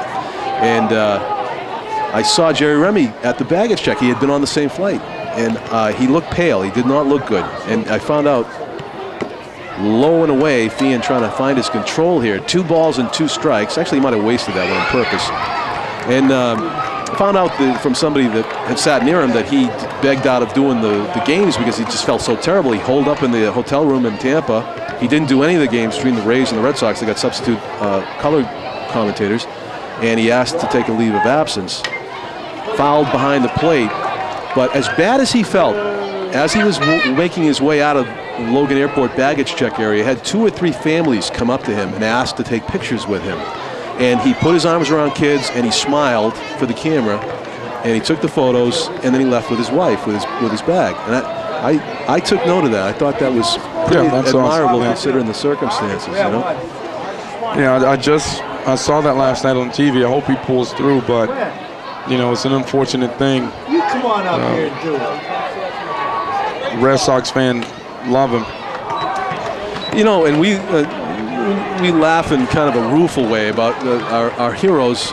Today, they worry about, did my guy take steroids, the guy I idolized. But back in the day, I didn't know Yaz smoked between innings. Carl Yastrzemski, the Red Sox icon, I guess was taking puffs in between hitting homers at Tiger Stadium. Yeah. Ground ball towards the third baseman. This could be a swinging bunt, and there's no play. Wisely hanging on to it, Joe Bergeron charging from second base had no play. And it's going to be first and second with 1 out here in the bottom of the 6th inning. A definite threat for the Titans to tie this one up, trailing 7-5. Yeah, again, there's that 2-seamer. You know, you can live by it or die by it. And that died in the grass. Yes. So topping that one and making it to first base was Roberts. So it's a hit by pitch and an infield single. And back to the top of the order we go. Pat Lucas is the batter. So you know any of these coaches, John? I talked to Henderson. Scott Painter, great guy. He's in charge of for the Titans. Yeah, he's in charge of Scott Painter, first base coach for the Titans. He's in charge of giving out the fields in Nashua and helps me out a lot on my AAU teams. Excellent. We play about a 40-game schedule each year, and he's awesome in helping us out. Reaching for that, Lucas foul tips it for strike 1 on the attempted sacrifice for North. 0-1 is the count. Fian making it difficult to bunt, kind of painted the outside corner with that fastball.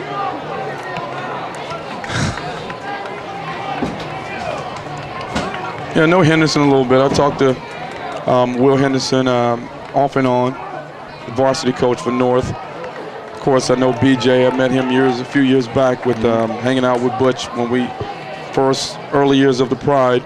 Yeah. And John, were you here the night that Ricky Henderson played in the Atlantic League All-Star game? Maybe. I'm not sure. I remember hitting him, though, playing against him in Newark. You did? You hit him with a pitch? I hit him right in the rib cage. Ooh. Stole second. Oh. So. You mean, did you hit him while you were throwing to a base? No, I hit him pitching. Okay, hit by pitch. I tried to come inside with a 2-seam. Flew open, hit him. He got to first, and he steals.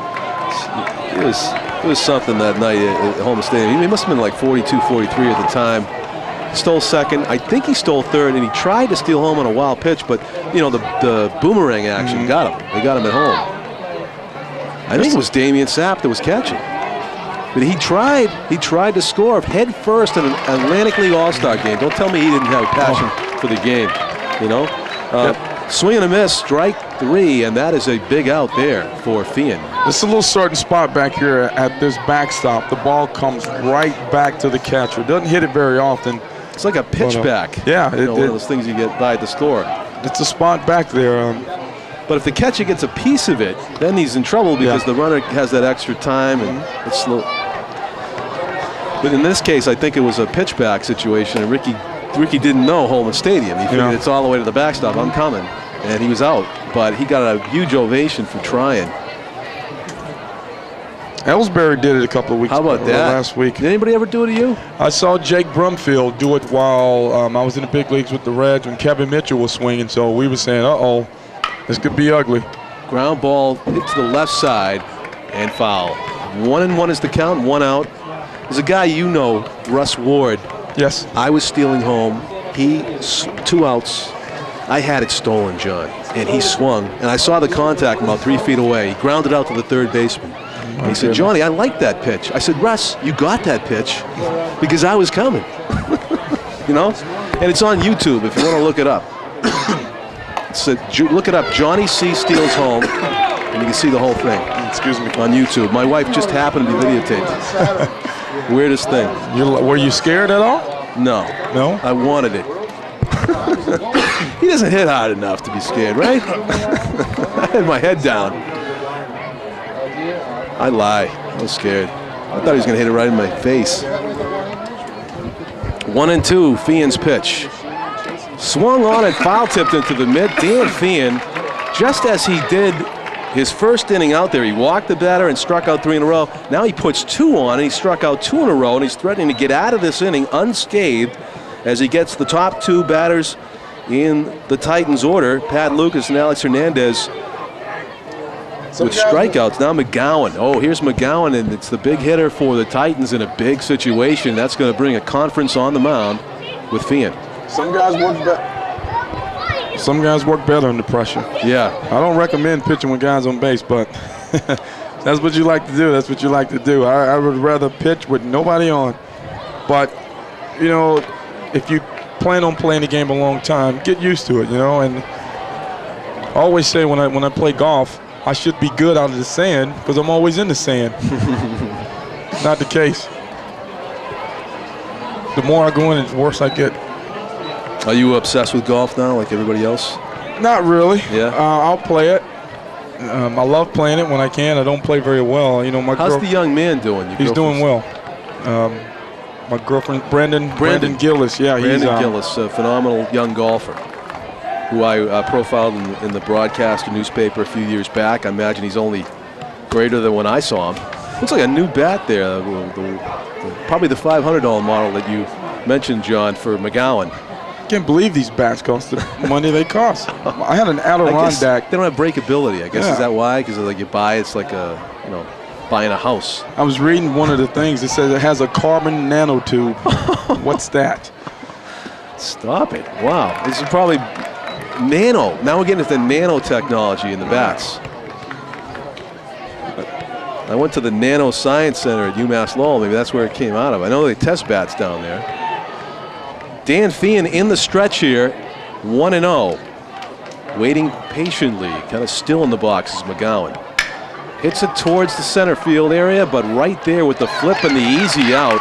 Good play by Gendron and Cox in the middle, and that snuffs out the Titans' threat here in the bottom of the 6th inning. So Fian getting congratulations from just about the entire team. They recognize what a key moment that was in the game, ahead by 2 with the heart of the order coming up, and 2 on and nobody out. Fian, 2 strikeouts and a routine ground ball to the shortstop, and the South team just 1 inning away from cementing this. They'll be looking for insurance runs here in the top of the 7th inning.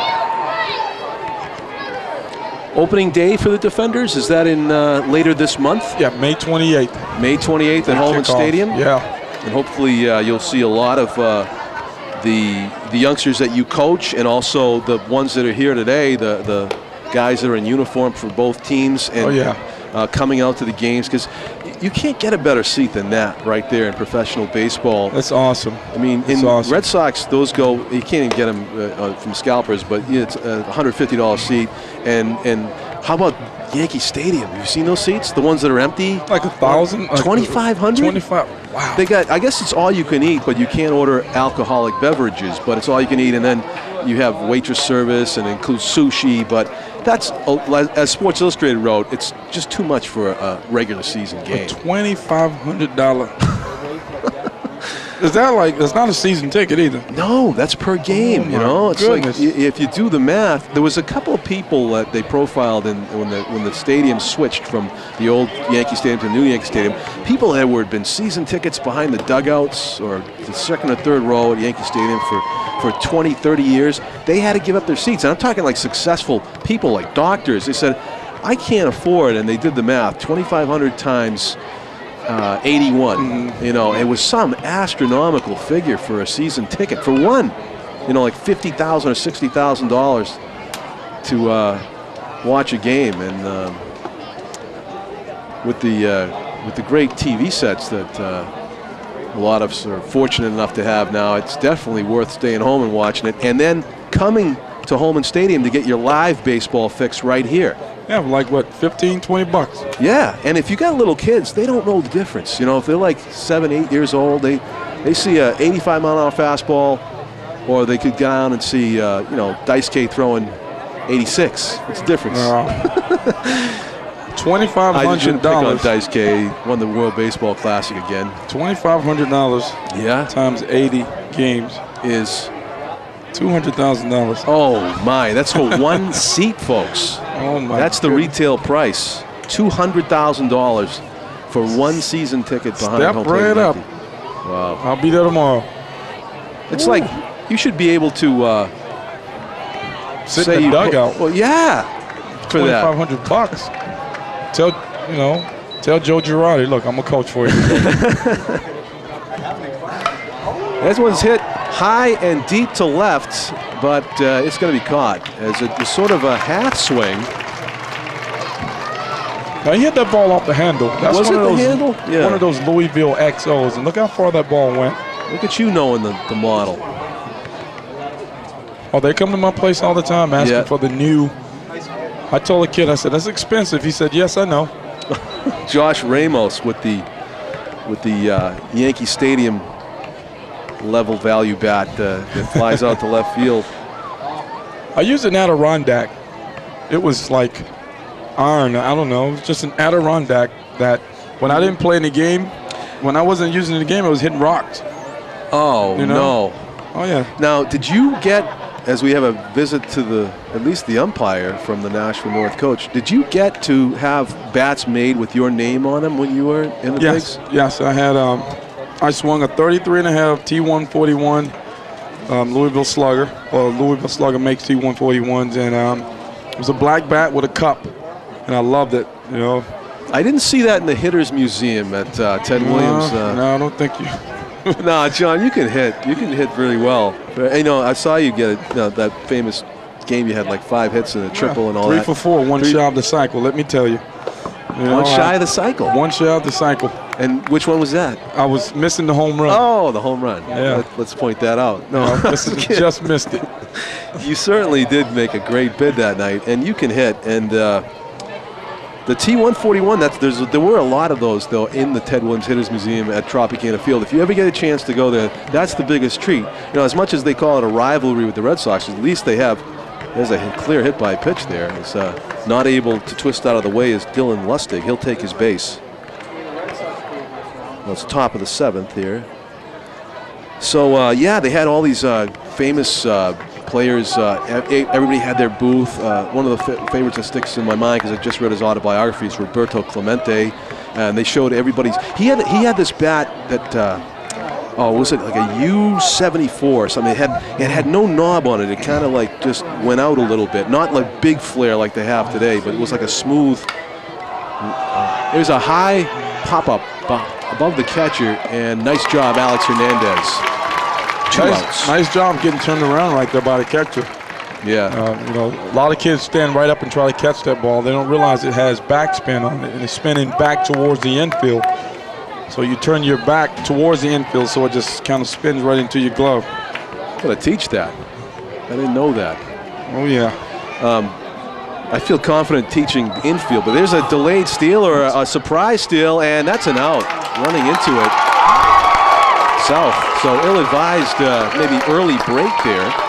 He stepped on the mound there in the stretch with a man on first. I think he just forgot about it for a minute, and I don't even know if he balked or not. Yeah, but, you know what? Good heads-up baseball. He was in the windup, but he didn't get called for the balk, so it goes as a caught stealing. And we go to the bottom of the 7th inning. So the question is, can South hang on to the 2-run lead and close it out here at Holman Stadium as the Titans have their last ups? But yeah, we were talking about the expensive aluminum bats they have at the high school level, but that's a fun thing. I love looking those up. That's like a hobby of mine, looking at what players they use for model bats. And the T141 was a very popular model, and there was the 271. There was a lot of players. C271. 243. Glenn used, it's for the bigger, stronger guys that use that C243. I used to, I think Kevin Mitchell, my years in the big leagues when I played with him, he used a C243. I think I'm correct. I'm not sure, but whatever the bat was, and also Glenn Murray, I could do my arm exercises with those bats. That's how heavy it was? That's how heavy it was. It was amazing. And I also use a Kevin Mitchell. There was an M110 that was very popular in the Major Leagues. There still is, actually. Yep. M110 was probably for the smaller guys, not so strong, but that C243, P72, M110. Yeah. I actually used to use one of Kevin Mitchell's bats. It was a 35-inch bat. Wow. I used to bunt. I'd bunt with it. It was miss, broken. right? Yeah, you couldn't miss. It was broken, and I just lay it right down. Yeah. If the umpire knew that, they'd make you throw it out, right? Yeah. But was it Josh Hamilton, who won the home run derby at the old Yankee Stadium last July? He used a C353, which is just a beautiful looking bat as far as a silhouette, if you ever want to look that up. But those are kind of new. I think they might have just made them for him. It's like a variation. Was it a Louisville? Yes. Yeah, Louisville Slugger. Some of the special guys like Bonds and the Glens. Sambat, K2000, named in honor of his 2000 home run season there. That's a nicely shaped bat too. Those are expensive now. The wood bats are up over $100. So we are into the bottom of the 7th innings. We talk wood bats. We're looking at aluminum bats. So let's get back on the page here with Dan Fan trying to close it out for the Nashua South Panthers. It is foul behind home plate. This guy has a great two-seamer, and I think that's going to take him a long way if he continues to throw it and keep it down like that. And he's got a live arm. There's a lot of action on that fastball, and that's good. Keeping it in. He's keeping the players tied up a little bit. So Joe Breen, who doubled his last time up, and then P.J. Nesbitt came in to pinch run for him, but unfortunately wasn't able to score in the 5th inning, is leading it off again here in the 7th inning. The first baseman on the re-entry rule swings at a pitch maybe outside the strike zone and foul tips it into the mid for the first out of the inning. I recall as a sophomore playing varsity, I was called up first in a scrimmage game and struck all the guys out. And then I just kind of easily walked back over to the JV side. But I thought that was a privilege, and I enjoyed it. Moving up. That's what it's all about, working hard to move up to that next level. Big swing and a miss on a pitch that was up and away. Nick Guest down in the count 0-1. Do you remember your first time pitching at a venue like a stadium or someplace that wasn't just like a Parks and Rec lot? I think, honestly, my first time was the big leagues. Pitching at a big venue like that was my, actually the minor leagues. Single A ball was Charleston, West Virginia was my first time pitching. It's about 2,000 people there. Did it affect you? I was a little nervous. Yeah. A little nervous. But not after the first pitch, I'm ready to go. And I always say, if you're not nervous playing the game, it's time to quit. Every day, although I was 14-9 in '91, and 1990 I was 7-2. Each time I was nervous going out. Yeah. It was fouled off the mask of Dan Mullins, and that's strike 2. Nothing but strikes here from Dan Fan here in the 7th inning. In the final inning in here in high school ball, they play 7. 7-5 is the score. The Titans have 1 out, down to their last 2 outs. John Roper is our guest on Nashua ZTV. It's been a pleasure to have him in the booth. And the pitch is swung on and missed. That looked like some sort of a breaking ball. Slider. Slider away. He had Guest out in front, so Boy got good stuff. well, he got certainly good stuff. does, John. He has 1, 2, 3, 4, 5, 6, 7, 8, 9 strikeouts. Wow. He didn't start the game either. He came in the fourth. So this is the fifth or fourth inning that he has pitched, and he has been brilliant. And you saw it even before he faced a batter that you saw a lot of that you liked, and it's just warming up. You know, Fian. you're able to do more things. You know, with off-speed pitcher, you keep that same motion, and you know, pitching. To me, I always say it's hard work to be a pitcher, but if you're doing the things right, it's less work. You're getting a lot of ground balls. You're not out there with base runners all the time, stuff like that. More work equals less work. You know, less work equals more work.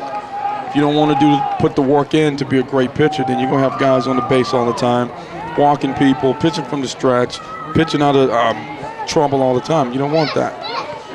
The 1-1 to Alex Morency. Ground ball right side to the first baseman. Up with it. Stepping on the bag is Dan Luciano for the final out of the ball game.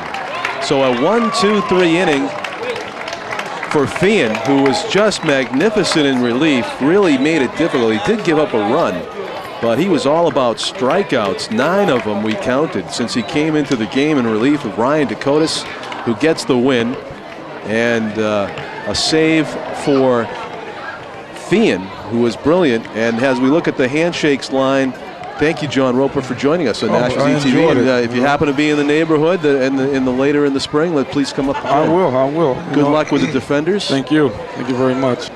Well, I'm John Collins. I want to thank our camera crew, Pete Johnson, our executive producer, Tim O'Neill, up in the booth with me, Jim McLean down on the field. It's been a good ball game, 7-5 after we saw Alvirne blank Bishop Guertin 13-0. You never know what you're going to get in baseball, but we got a pretty entertaining contest here between Nashua North and Nashua South. So these two teams will be vying for a playoff spot as they go along, but the line score, the visitors, they call them tonight for the purposes of this game, Nashua South 7 runs, 10 hits, 2 errors, and North 5 runs, 8 hits, and 2 errors. Dan Fian, a definite star of the game for Nashua South in relief with 9 strikeouts. I'm John Collins with John Roper. I want to thank everybody for watching Nashua's ETV. Good night, everybody.